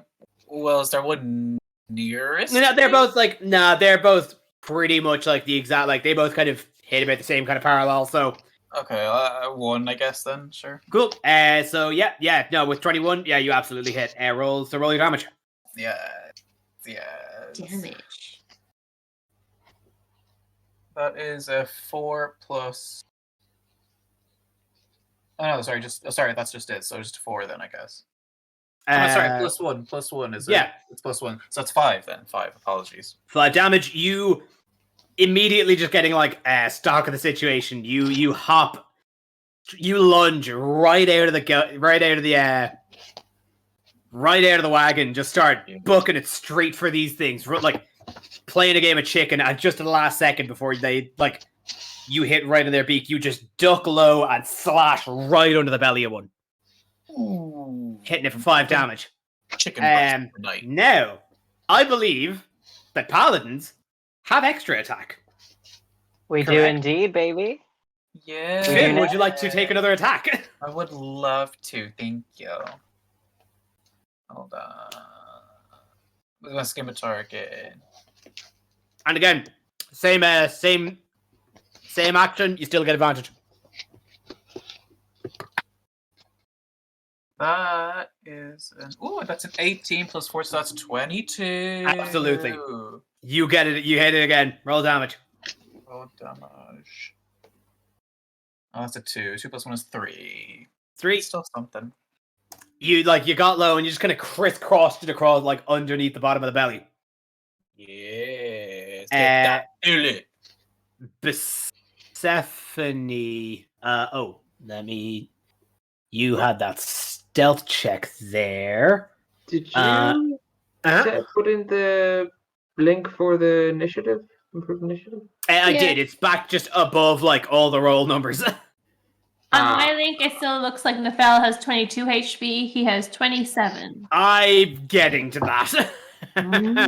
Just making sure. Hopefully, Hey. those extra few points won't matter later to this. Hey, this thing, listen, this I gotta add all this stuff in.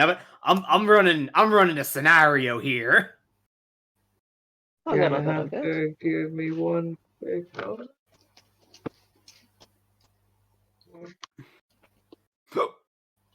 But Nefel, or not Nefel, Persephone, you made your chance to duck into the. You made your chance to duck into the bushes behind. However, the Griffins had clocked you just before you made your lunge. So you are not hidden. Sneaky fuckers. Yes, I'm saying the Griffins are the sneaky fuckers. Perceptive. Not I. Never I. I have misplaced my sheet with all the beeps. My stuff.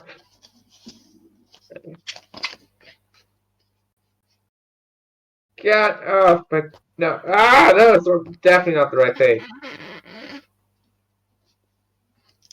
Why have I done this to myself again?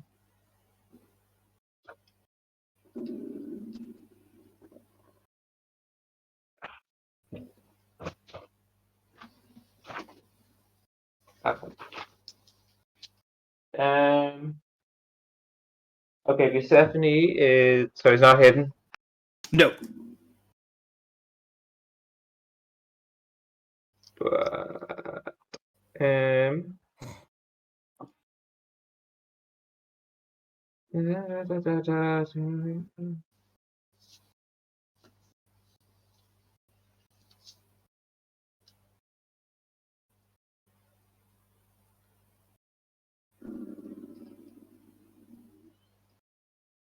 are there any enemies of the Griffins within 5 feet? Of the Griffins. Yeah. Yeah, Juno got up in their business. Okay, so then Did, Persephone still gets his sneak attack. Yes. I did in Griffin number uno. Yeah. No. So and like they're both next to each other, so you're within 5 feet of the two of them. You'd still get your sneak attack, but you don't get your advantage. Okay. I can't find my notes for the lightning javelin. You're going for the lightning javelin. I don't have my notes for that, so I'm going to use my short bow.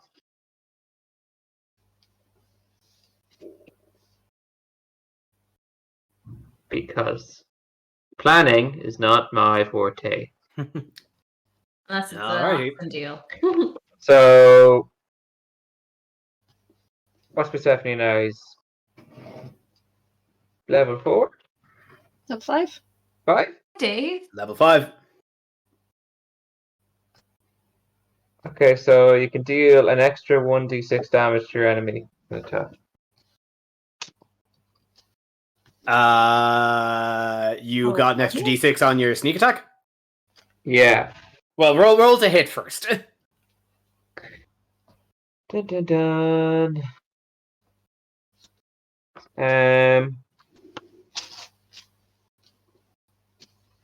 That is 15 to hit. 1 or 2? The one that is closest to Juno. 1. One was the one Juno hit. So what was it? 15 What? to? Yeah. 15 hits. So I currently have 1d6 damage with my short bow, and then so that I have 2d6. Yeah. Whatever you got down for your sneak attack damage. Does that not go up at all? Okay. It does. Does it? I'll check for you. Hold on. I don't know. That's your job to figure that out. At 5th level, 3d6, isn't it? it's 3d6. Yeah. 3d6. Okay, so On top of the damage that your weapon does. so 4d6 total. 4d6 plus your dex. Wait, but I already do 1d6 damage. So then I. Yeah, so like Yeah, include 40. 40. Yeah. Fuck you. 6, 9. 15 damage. Ooh. 15. You get up. You see that it catches you. You catches your eye. It knows you're there. However, you reel up that short bow, bring it back, and fwing, let it loose. As it knocks it right in the joint of the wing, just like bringing that down, having its flight get faltered. It was distracted by Juno's initial slashes, and this has hurt it pretty badly. Oh, bitch. Is there anything else you can do on your turn? It's gonna hide. Roll stealth. Oh. That is 10. 10 stealth. Hard note. 10 ain't it. Yeah, you're not hidden. Okay. They're looking straight at you. I don't think you were gonna get hidden in that case. He's looking away from the griffins, so he thinks that means he's invisible. That your turn then, yep? Yep, that is my turn. Hell yeah. Juno, you go again. I go again? Hell yeah. Oh my god, no way! Oh my god, okay. Hold on. Okay. So remember, so you don't get advantage on these attacks. Say it again. You don't get these. You don't get advantage on these attacks. This is you roll these straight. Oh right, yeah. Oof. Come on, dice. Okay, woo! That's 22 again, bitch. Nice. On number 1 again. I'll do. Wait, was number 2 hit already? Wasn't it? It was already. Nope, hit. number 2 still hasn't been hit. Okay, well, number 2, you're overdue. I didn't mean to make that rhyme. Yay. Yep, roll damage on number 2 then. That's a 6 out of 6. That's a 7. 7 damage. You get in. You kind of sweep. You make that lunging slash across number 1. Pivot your heel. Bring your scimitar just underhand and go up, swing along the side of number 2. You are dancing between these two birds. Dancing. Beautiful. And roll your second attack. Oh right, I get a second attack. Oh my god. Oh, that's an 18 again. That's 22. If you kill this griffin before I get to throw my daggers at it, I'm gonna be so upset. Oh my god. Roll that roll that beautiful damage. I just stand there like, oh. So close. But also well done, sweetie. Okay, I dropped that on the floor. Does that still count? I don't know. It Is it depends on based what you think. Well, Is it a high number?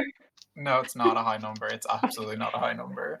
But you usually count a dice on the floor. I know. If you could see what the number was, we'll count it. Fine. That's a 1. Oh Plus god. 1 is a 2. Oh, that's still That some- like with a nat 1 In ain't the no words anyway. of Beyonce, 1 plus 1 equals 2. Yeah. Wait, was that to attack? But Yeah. No. That's the damage. No, Oh, that okay. was your second attack. Yeah, and it was an 18 again. This is the damage. Yeah. Oh, did you roll? I rolled like Yeah, my d20. Another which was a second 18. Yeah, sorry. I Okay. completely my mind just voided that out entirely for a sec there. No problem. Yes, so 2 damage.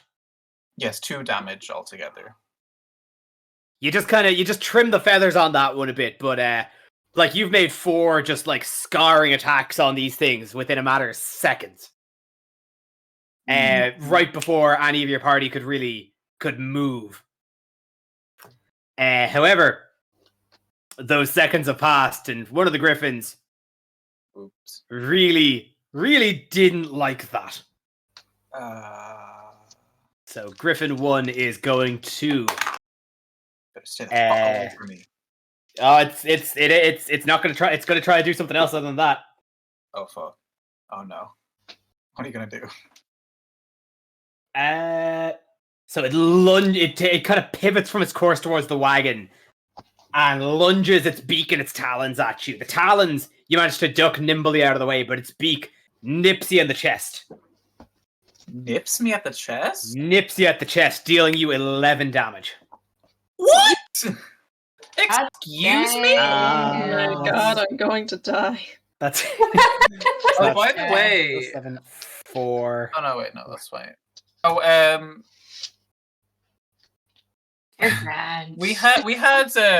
just remind me again. We had like a good nap before this, right? Yeah. Like you got all your. Yeah, you got all your health. Of course, yeah, all of your health, all of your all your spell slots, they should all be at full. Yeah. So now, but I'm now at 29. Yeah. That's fine. It's like whatever, I have loads left. So that is its turn. So it's got its eyes on you now, Juno. Opa, you're up. My turn is fairly simple. I am going to cast Mage Armor on myself. Take care of number uno. So that's 15 AC on Opa, by the way, yeah? Yeah. That's now on... sorry, so just Persephone, because you used your short bow, your AC is still 15, because you're not holding your shield. Mm-hmm. Just want to make sure that's cool, that you're cool with that. Okay, so Mage Armor is your action, yeah? Mm-hmm. Any bonus actions? I'm going to take out my staff. And I look like I'm trying to memorize something. And that's going to be the end of my turn. You play a face down. I'm trying to remember something. Oh, the intrigue. Is it like when you're taking a test and you don't want to make it look obvious that you're looking at someone else's test, and then you're like, oh yes, I know the answer now. Is that it? Is that what you're saying? Sort of, I guess, yeah.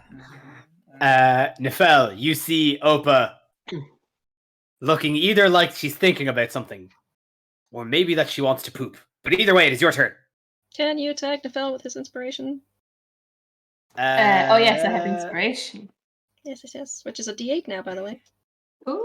What type of inspiration? Epic Foresight. Bardic inspiration, if that's what you want.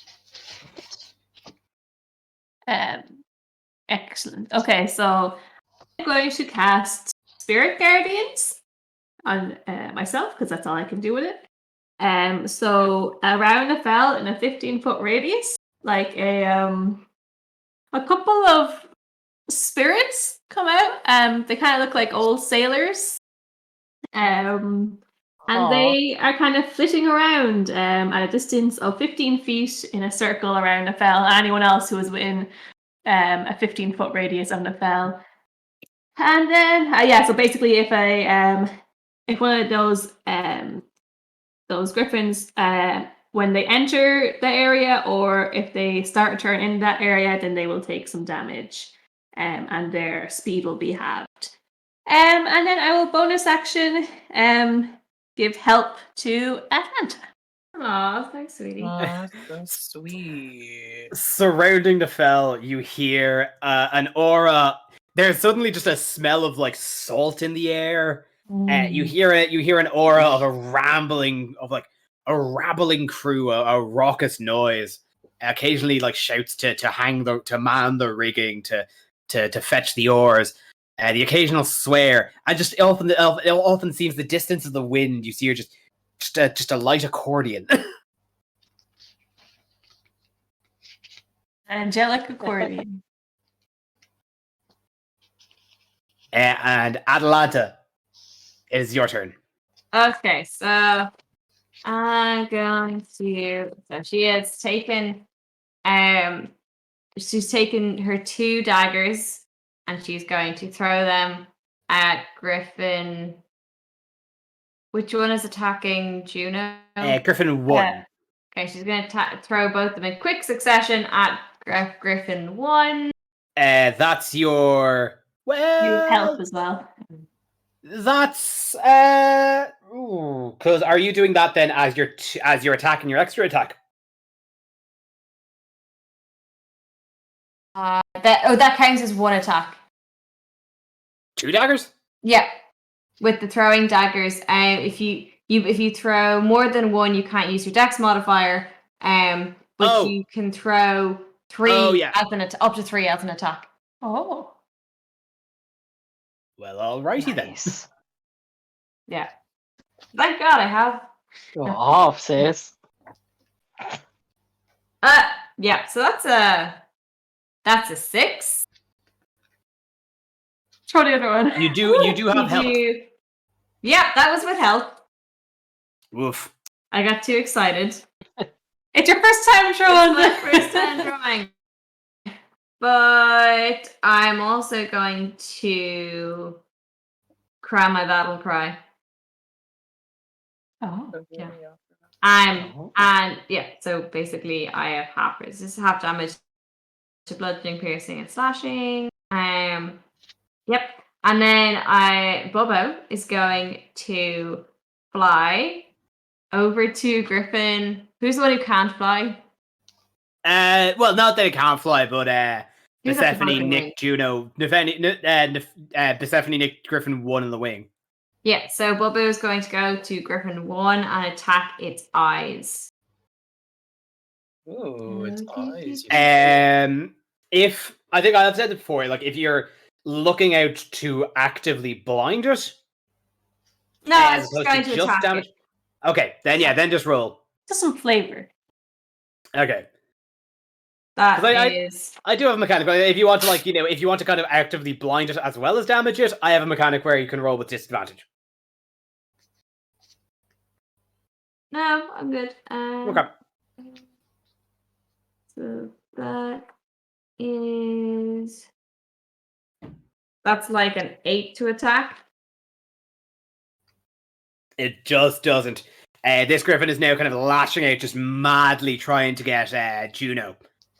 And Bubbo just these are large creatures. Bubbo just kind of can't get in to find a kind of a good hold.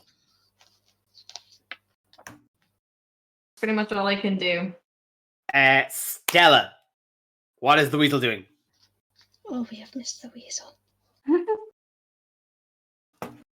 Stella is on Opa, and she looks to be readying and trying to remember something as well.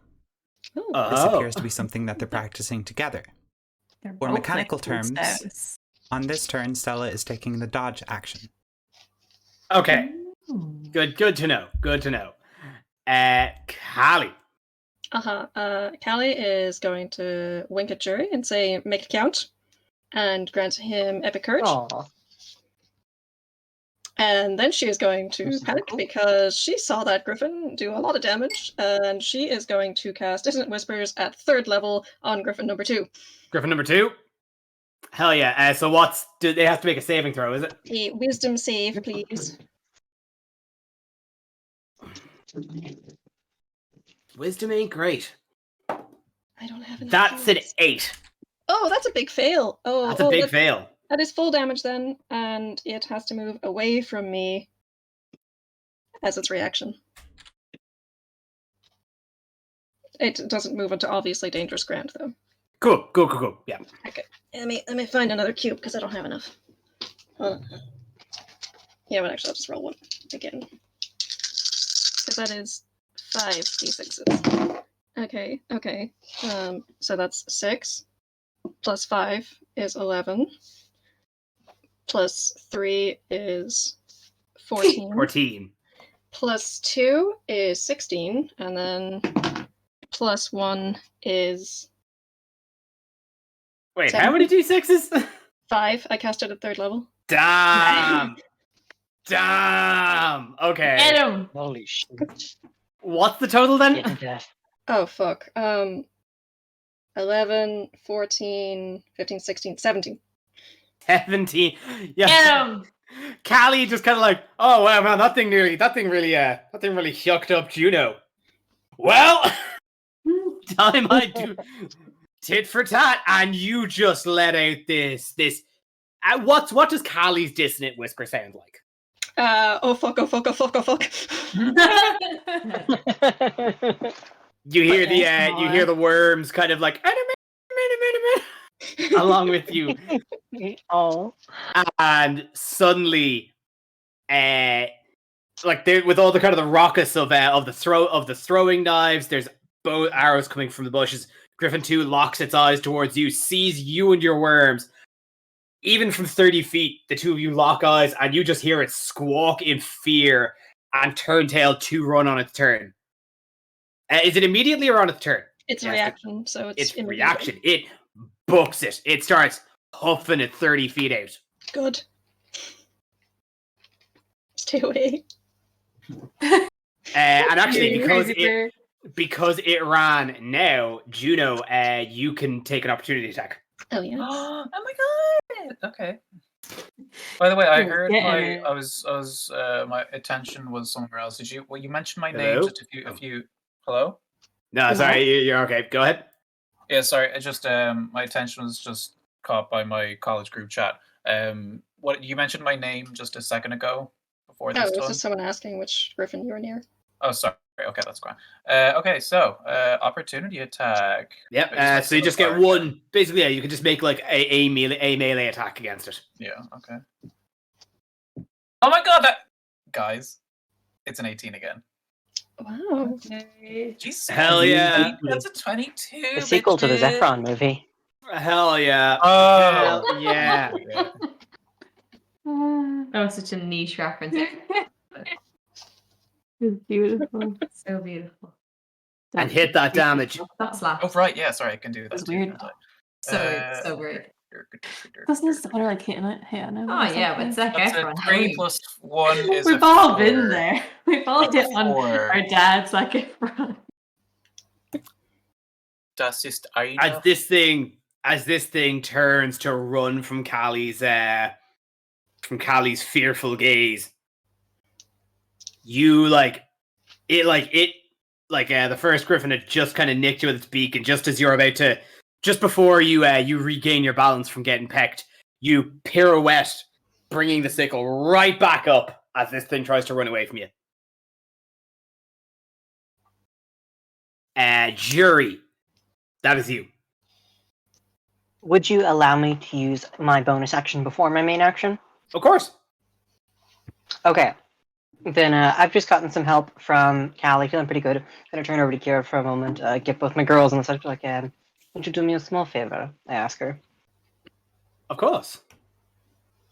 So that's me. I was like, super cool. So then I'm casting Divine Favor, which gives my attacks a little extra juice. So then I'm going to go hit Griffin 2, or I'm going to try to hit Griffin 2 with a 6 plus 6 with a 12, and I'm going to use my inspiration now just to be sure that hits. Griffin 2 now. Yeah. Griffin 2 is 60 feet out from you, because it took 30 feet to run. Oh, fuck. Right. Okay, balls. Then number 1 then, anyway. Number 1? Cool. Yeah. The inspiration is a d8, and you can't roll lower than a 3. I rolled a 4, so that's 18 to hit. 18 hits.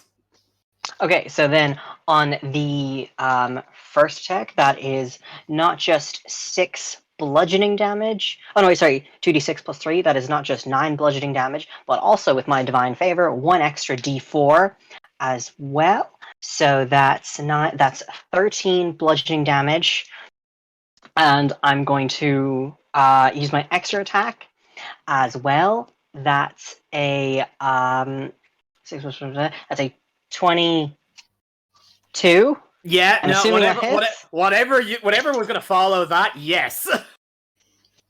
And then that's a 8, 11, 14 bludgeoning again on the second whack. God.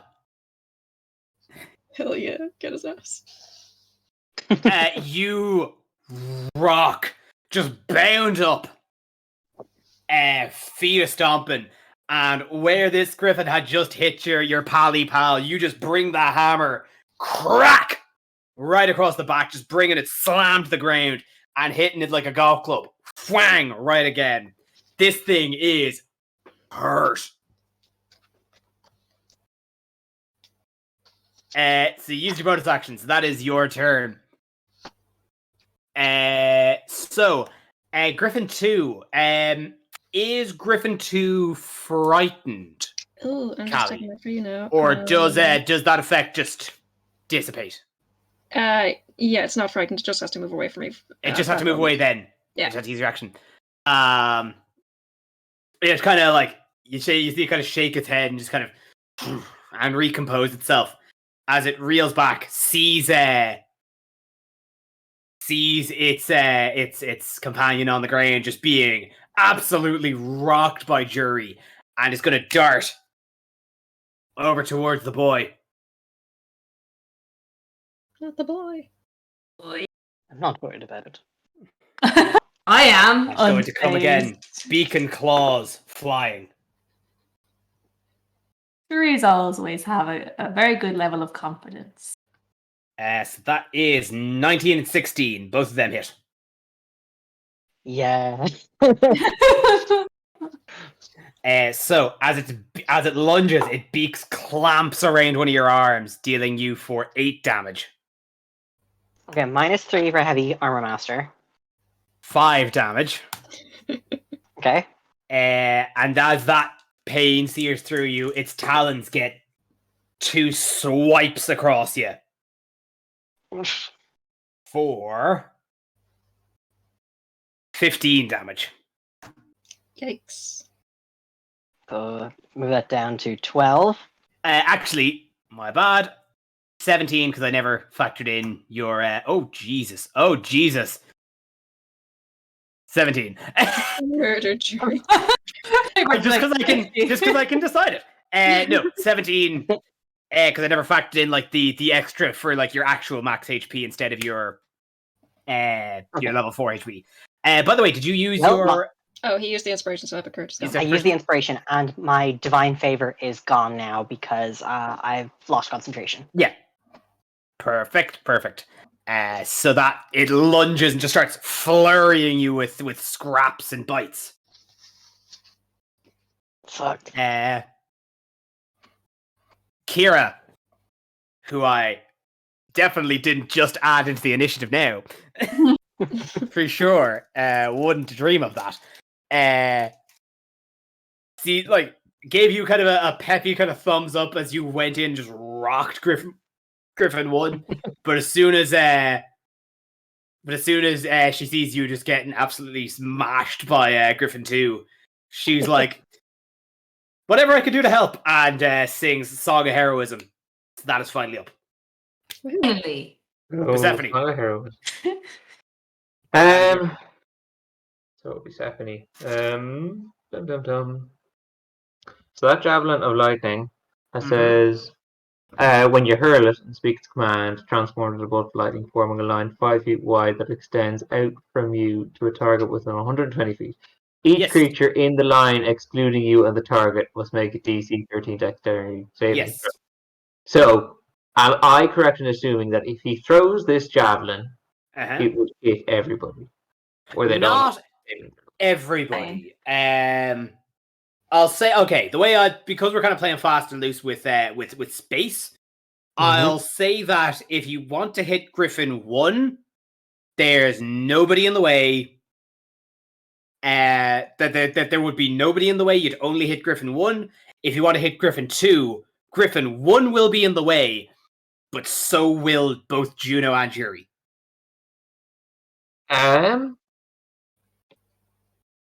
Sacrifice must be made. Jury's not terribly dexterous, so... Can this javelin be used as a melee weapon instead of a throw-in? Yes. Okay.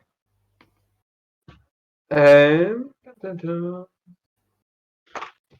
let me just quickly double check something.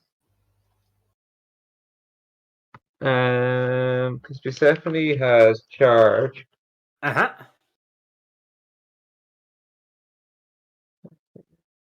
If I believe charge is excess of 30 feet. Am I too close to that? Nope. That's fine. This is like the first time we've not been apparently like smushed and smushed. You ran away at the very beginning. Exactly.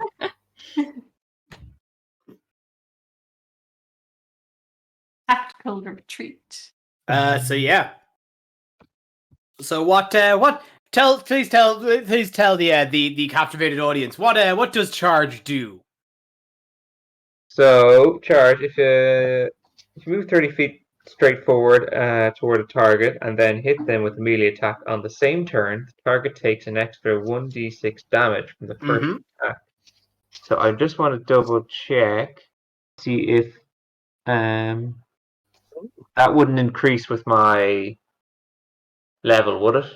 Still just no, that's just a d6 flat. That doesn't stack on. okay. That doesn't go up by level. But with allies, you do get to add your sneak attack. I could sneak attack charge. Yeah, you can. Oh fuck yeah! Okay, yeah. So No one will see this big horse. Persephone with the shield out because he had it slung across his back with his many straps, so it's now on his arm. He's going to take the javelin and use it like some sort of lance. Charge is big. Joust. Charge the griffin that is not beside Juno. No, he's going to charge the griffin that is beside Juno and is it Jury? They're both beside them. That's the only thing. So as I say, like Juno, like Griffin 1 would have been like right in front of you. Griffin 2 would have been behind everyone, behind all them. I'm gonna go for Griffin 1. Griffin 1. Okay, so you roll out. You rock at it with a lance. So roll to attack. So with a lance isn't. We're not a lance. Fucking. It's a javelin. Javelin. It doesn't say it's a finesse weapon, does it? No, it says simple. Then you roll to attack with strength. Strength. Okay. What? So I wouldn't add my attack bonus to that because that's only for finesse. Yeah. No, finesse means you can add your dex, which like would be what you'd be using for a bow and a rapier. So you'd add your strength and your proficiency bonus because you are proficient in civil weapons. Okay. So whatever your strength is plus 3. Okay.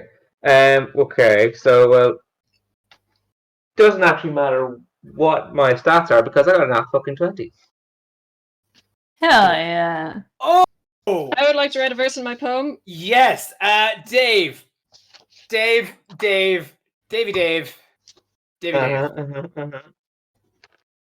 What's the base damage for the javelin? It's 1d6 base. Okay, so that's 2d6. 2d6. 2 and make that so it's now 2d6 for the javelin. 2 more d6 for the charge. Okay. And you know what? Yeah, sneak attack doubles as well. 2 more. Is that 3 more d6 or 2 more d6? What's your sneak attack? 3d6? It was 3, wasn't it? Yeah. So that'd be 6 more d6. So that'd be 6. So David, please roll for me 10d6 Jeez. worth of damage.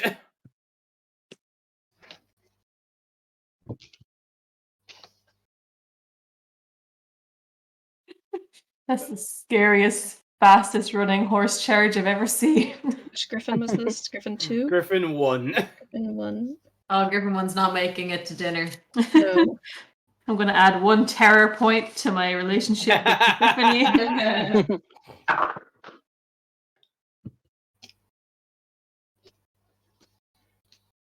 24. 2 more.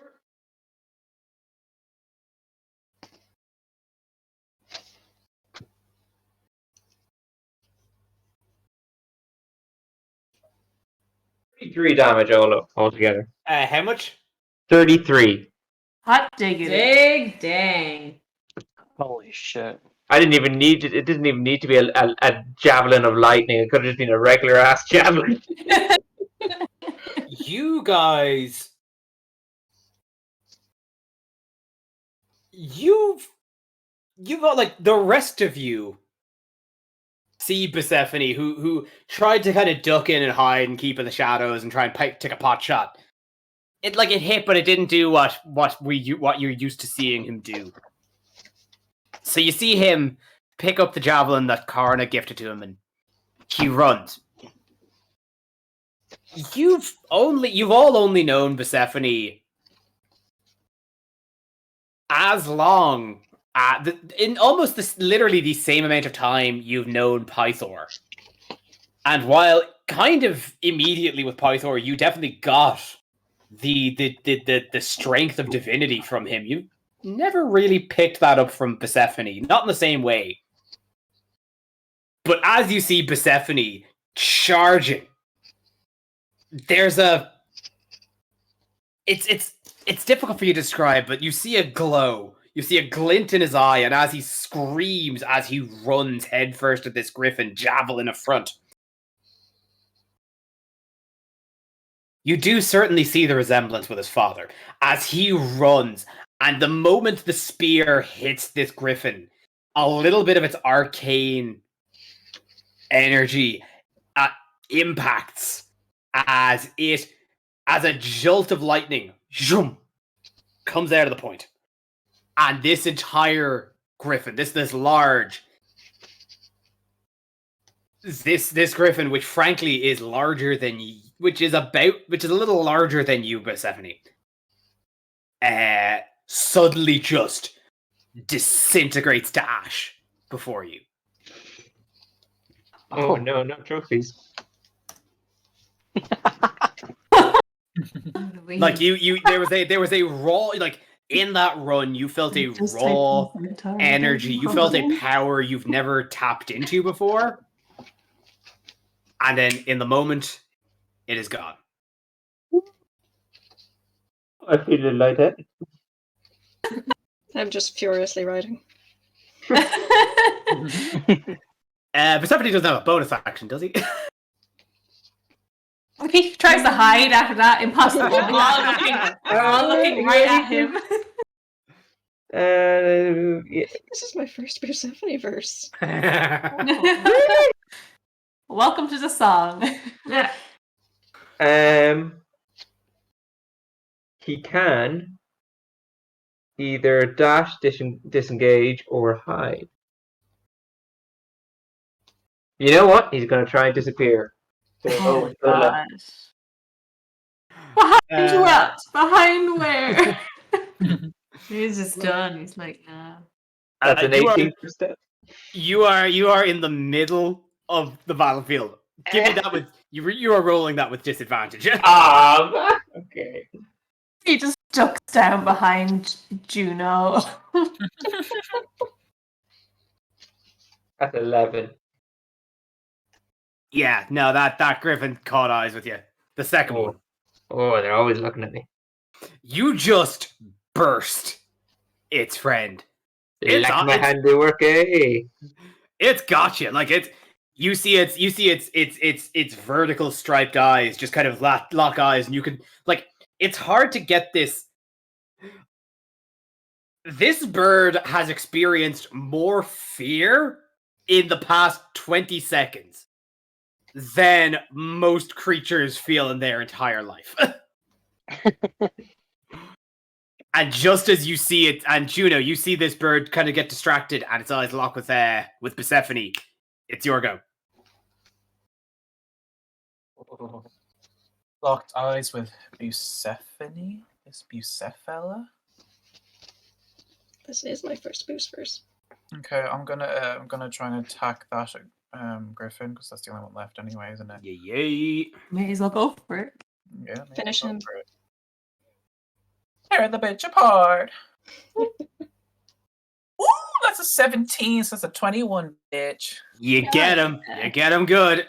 Oh, that's grand now, isn't it? 6. That's a 4. Plus 1 is a 5. 5. You just you catch it on the back. You want to roll that second attack? Oh, I got a second attack. Fuck yeah.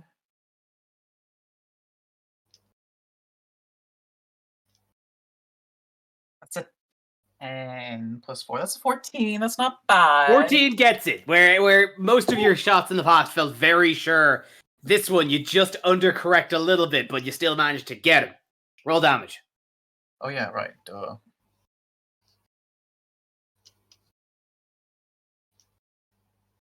Oh, that's 6! And that's a 7 then. Hell yeah. Oh, I was saying it to it, please don't fuck this up for me. And it, You're just leaving this beast scarred across the entire body. Opa, that's back to you.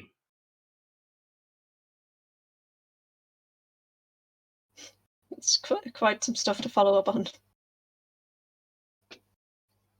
I mean, I could. Do it. What? Always Did you good. remember what you were going to do? Do it. So,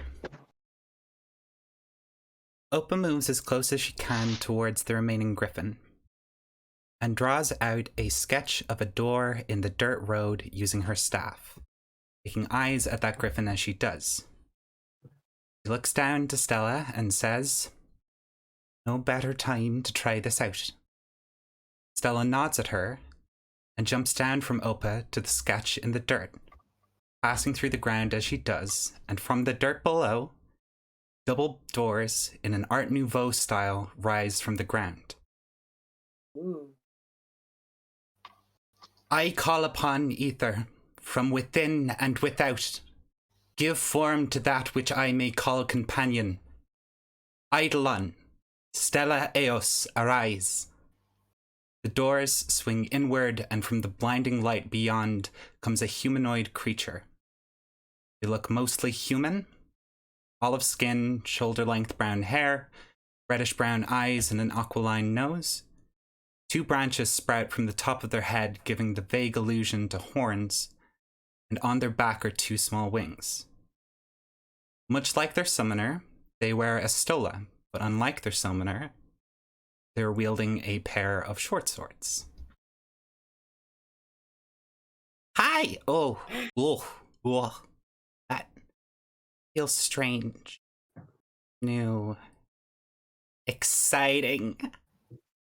And that creature disappears in a cloud of sparks and Elliot's reappears curiously writing in a different notebook. before the griffin on the road. And she would like to make an attack roll, please. Absolutely. Oh my god. she's feeling scary. Nonsense. What the fuck just happened? What is this devilry? This needs you get out of here. That's a natural 20 to hit. Oh No, my wait, god. She's gorgeous. Did she roll a natural 20? Yeah. Yeah. I would like to Oh, put it no. in my poem. Yeah, no, this is definitely worth a poem verse. Turns out we weren't sick of exploding griffins. So, that's going to be. Half roll them. So that's No, wait. 2d6 plus 6. 10 piercing damage. And an additional 5 force damage as Stella Eos strikes the griffin. Fresh into this new form, diving right into combat, where you've hardly gotten to know her in this form. She glows a brilliant blue aura, as like a bolt of lightning, much like the bolt of lightning you just saw impact the other griffin. Stella Eos zips, fwing, and suddenly, just a large gash has opened up on the side of this griffin. It is still up, but just barely. And that is going to be the end of both of our turns. God. Oh my god. Alright, follow that up. Nefel. Oh my god. Nefel is like jaw dropped, like very confused, and he like clumsily and shakily pulls out his crossbow to try take a good old normal attack. Just a normal attack. Just a regular old regular A attack. couple of us have just gone a bit batshit on these griffins.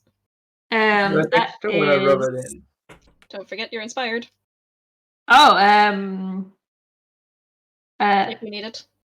I think 17 to hit. That should be okay. Oh yeah, that's 17 hits it. Regular D8. You don't even need to roll. This thing had a hit point. Got him. Like you just kind of you draw like this thing is reeling and wheezing after Stella absolutely ripped it apart. So you just like shook by everything you've just witnessed in the past. Let's not forget 10 seconds. I think less. I think like it's Stephanie. It's been like Yeah. it feels like it's not even. This is not even halfway through this turn yet. This Yeah. is. Like in the past matter of fractions of seconds, you just kind of pull your crossbow up and just fwing, as the bolt just lodges itself in the neck as this griffin just collapses to the ground. And thus combat has ended. I'm gonna skip on over it to Stella. Yeah. Have you always been able to do this? Are you still really easy to knock out like a weasel? Hello. Are you still a weasel? Am I? It's been a That's poem, you like- understand? Am I a weasel? Yes. Yes. But also no. Oh. Ah. Are you your snakes? Are you your clothes? They're worms more, definitely not. No, I'm not the worms. Hmm. Am I my clothes? Are you? You are not Nephil, no. Okay. Suddenly got very philosophical. And I turned to Oprah soothingly. She's going to ask a lot of questions very quickly because she has just been given the capacity to do so. How long does this last?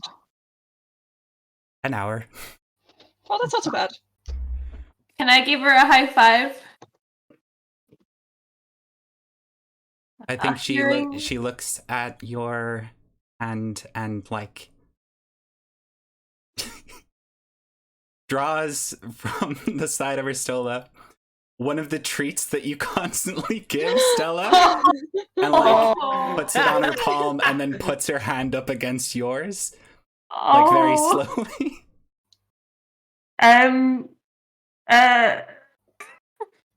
That is the that's sweetest a thing I've perfect ever record. heard. Hi. Hi, it's so nice to see you again in this new form. You've gotten smaller. I think maybe you've gotten bigger. Maybe. You look really good. Thank you. I like your little antlers. Do the wings work? Oh yeah, try the wings. I think she tries to move them. Like she looks at Opa and she tries to like imitate how she's seen Opa do it, and they don't. They're like small and sort of vestigial. They don't even kind of. Some people can move their ears. It's like that. She's able to move them, but she can't like fly on them. Sure, but like, you can move like. oh, cherub I'm wings. sure Nephil, you can move your ears, surely. I haven't tried. Nephil would like to try and move his ears. How do I? Me, Louise, can't move my ears, so I don't know how to tell him to move his. What's the skill check for? Make Yeah, what? a dexterity check. No problem. Dex. 2. Nope. I can't move my ears. I guess not. Jury? Juno, actually. That's what I'll go with. Callie, you see like two of the worms kind of just go down and try to like move your ears for you. I slap them away. Cheating. While everyone is discussing if they can move their ears or not, Atalanta has gone over, collected her daggers, and is beheading both of the griffins and taking their heads with One her. is Ash. What is that? Well, she's beheading the griffin who's still in corporeal form. After the work Stella made of it, its head was almost off halfway through that battle anyway. Yep, she's gonna one swing of the axe and she's gonna hang on to that head. Can Nefel turn and just look at Persephone? Persephone is gonna move his ears perfectly.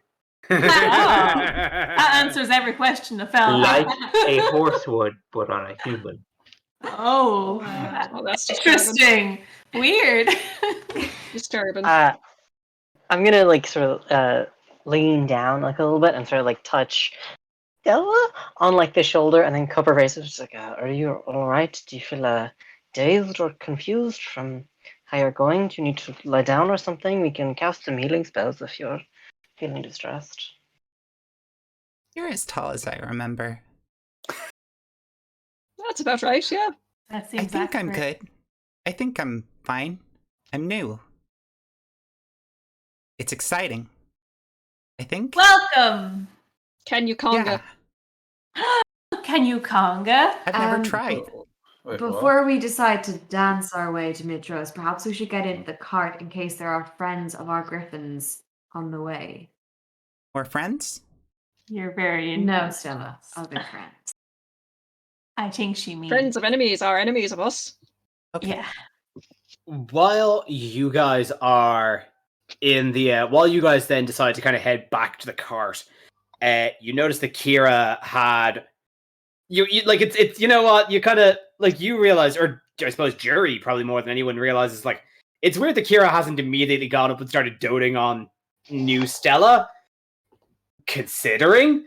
But just as you're kind of going back to the cart, you see her kind of move. You see her coming back from the corpse of the fallen soldier.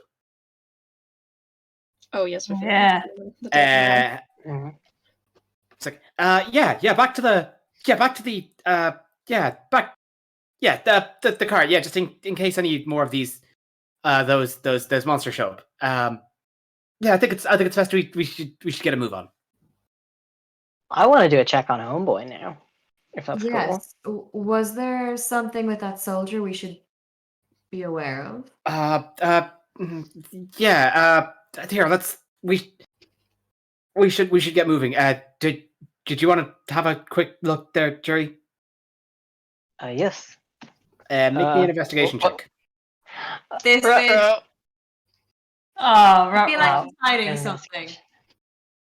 Okay. I'm gonna use 13. 13. So you look, and this like these centurion, like this soldier. You could tell they went down fighting, but like it was not a fair fight. These two griffins attacked, pounced him, and he might have been able to get a nick in, but like they tore him to shreds. Insignia are on his clothing? Yeah, but do I recognize anything about like who he is or where he comes from? You definitely recognize, considering your time in Mitros. You certainly recognize this as a member of the Palace Guard of Mitros.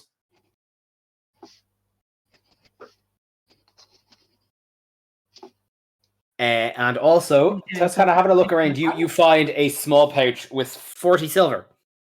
Let me just put that in my Evidence. My first thought was, ooh, shiny. Get out of here. Dead body. I think we should. I think, and Kira just kind of like, I think we should. I think it's best that we move to Mitros. I'll tell you about it in the wagon. I think we need to move. Are we like super close to Mitros? Are we only like an hour or so outside? No, you're still probably the guts of a day away. Oh. Okay. Like it's a long enough journey.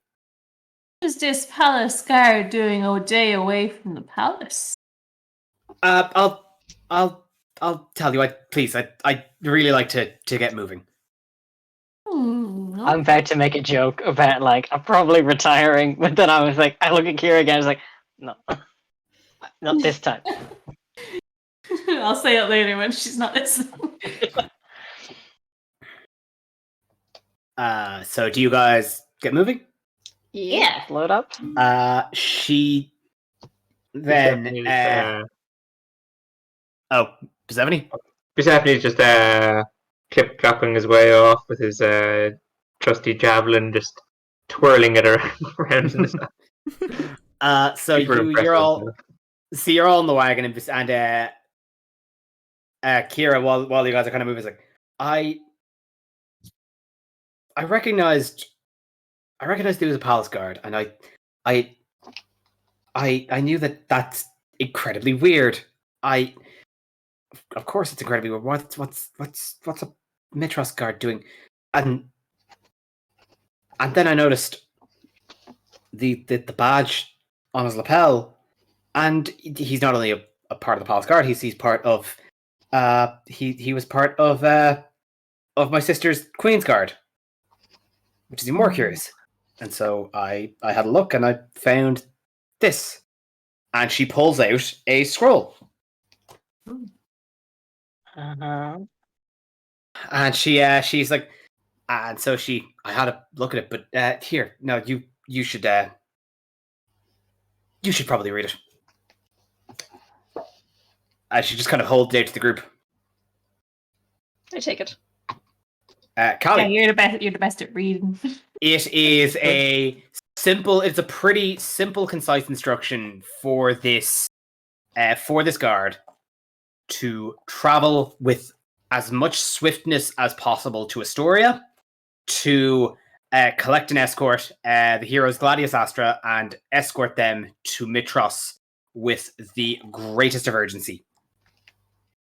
Signed and stamped, Queen, the Queen of the Queen Seat of Mitros, Valis of the Five, including her mark, which I am going to have to just quickly retcon that I mentioned it was something to do with an eye, and I didn't realize that the book actually had a symbol for her. So it is stamped with her seal of a golden laurel with 5 stars. Ooh. Oh. 5-star, nice. And Kira kind of points out just one other small detail on the note. This is dated to a couple of days ago. He should have arrived in Astoria before we left. So my sister wanted us in Mitros urgently several days ago. She should have chosen a better guard, clearly. And when Yes, and one person a bit of a piss poor escort. Valis Wait. isn't How fresh was that body? hard to say now. Jury really didn't get a kind of a good feel of that. Jury kind of looked more at the kind of the armor and the aesthetic of it, and like a lot of it was pecked away by the griffins. So hard to say now that you've gone. But Kira's like, it's Valis isn't one to get worried, and so if Valis is worried, I'm worried. We need to get to Mitros. Well, we're on the right way. Yes, we certainly are. And like you see, kind of like she immediately kind of like takes a breath and just and then suddenly like her kind of her bright sprightly nature is kind of like, and of course we've got a new companion, Stella. A pleasure to meet you, Kira. Hi. Hi. You look wonderful. You're practically radiant. Thank you. You're very beautiful too. You take that back. And with that, as you guys travel then into the sunset, we are going to end our session. Well, hey. You like me like a lot. Make I love you. She said, "Oh, it's you." You like making You're the love for for me, my baby. Thank you very much for listening. I have If a you brain. are still here, was tired. I love you very much. I hope you have a really nice day and all that. We've been together too long. Oh, it's you. Bye. Like a one-app recording.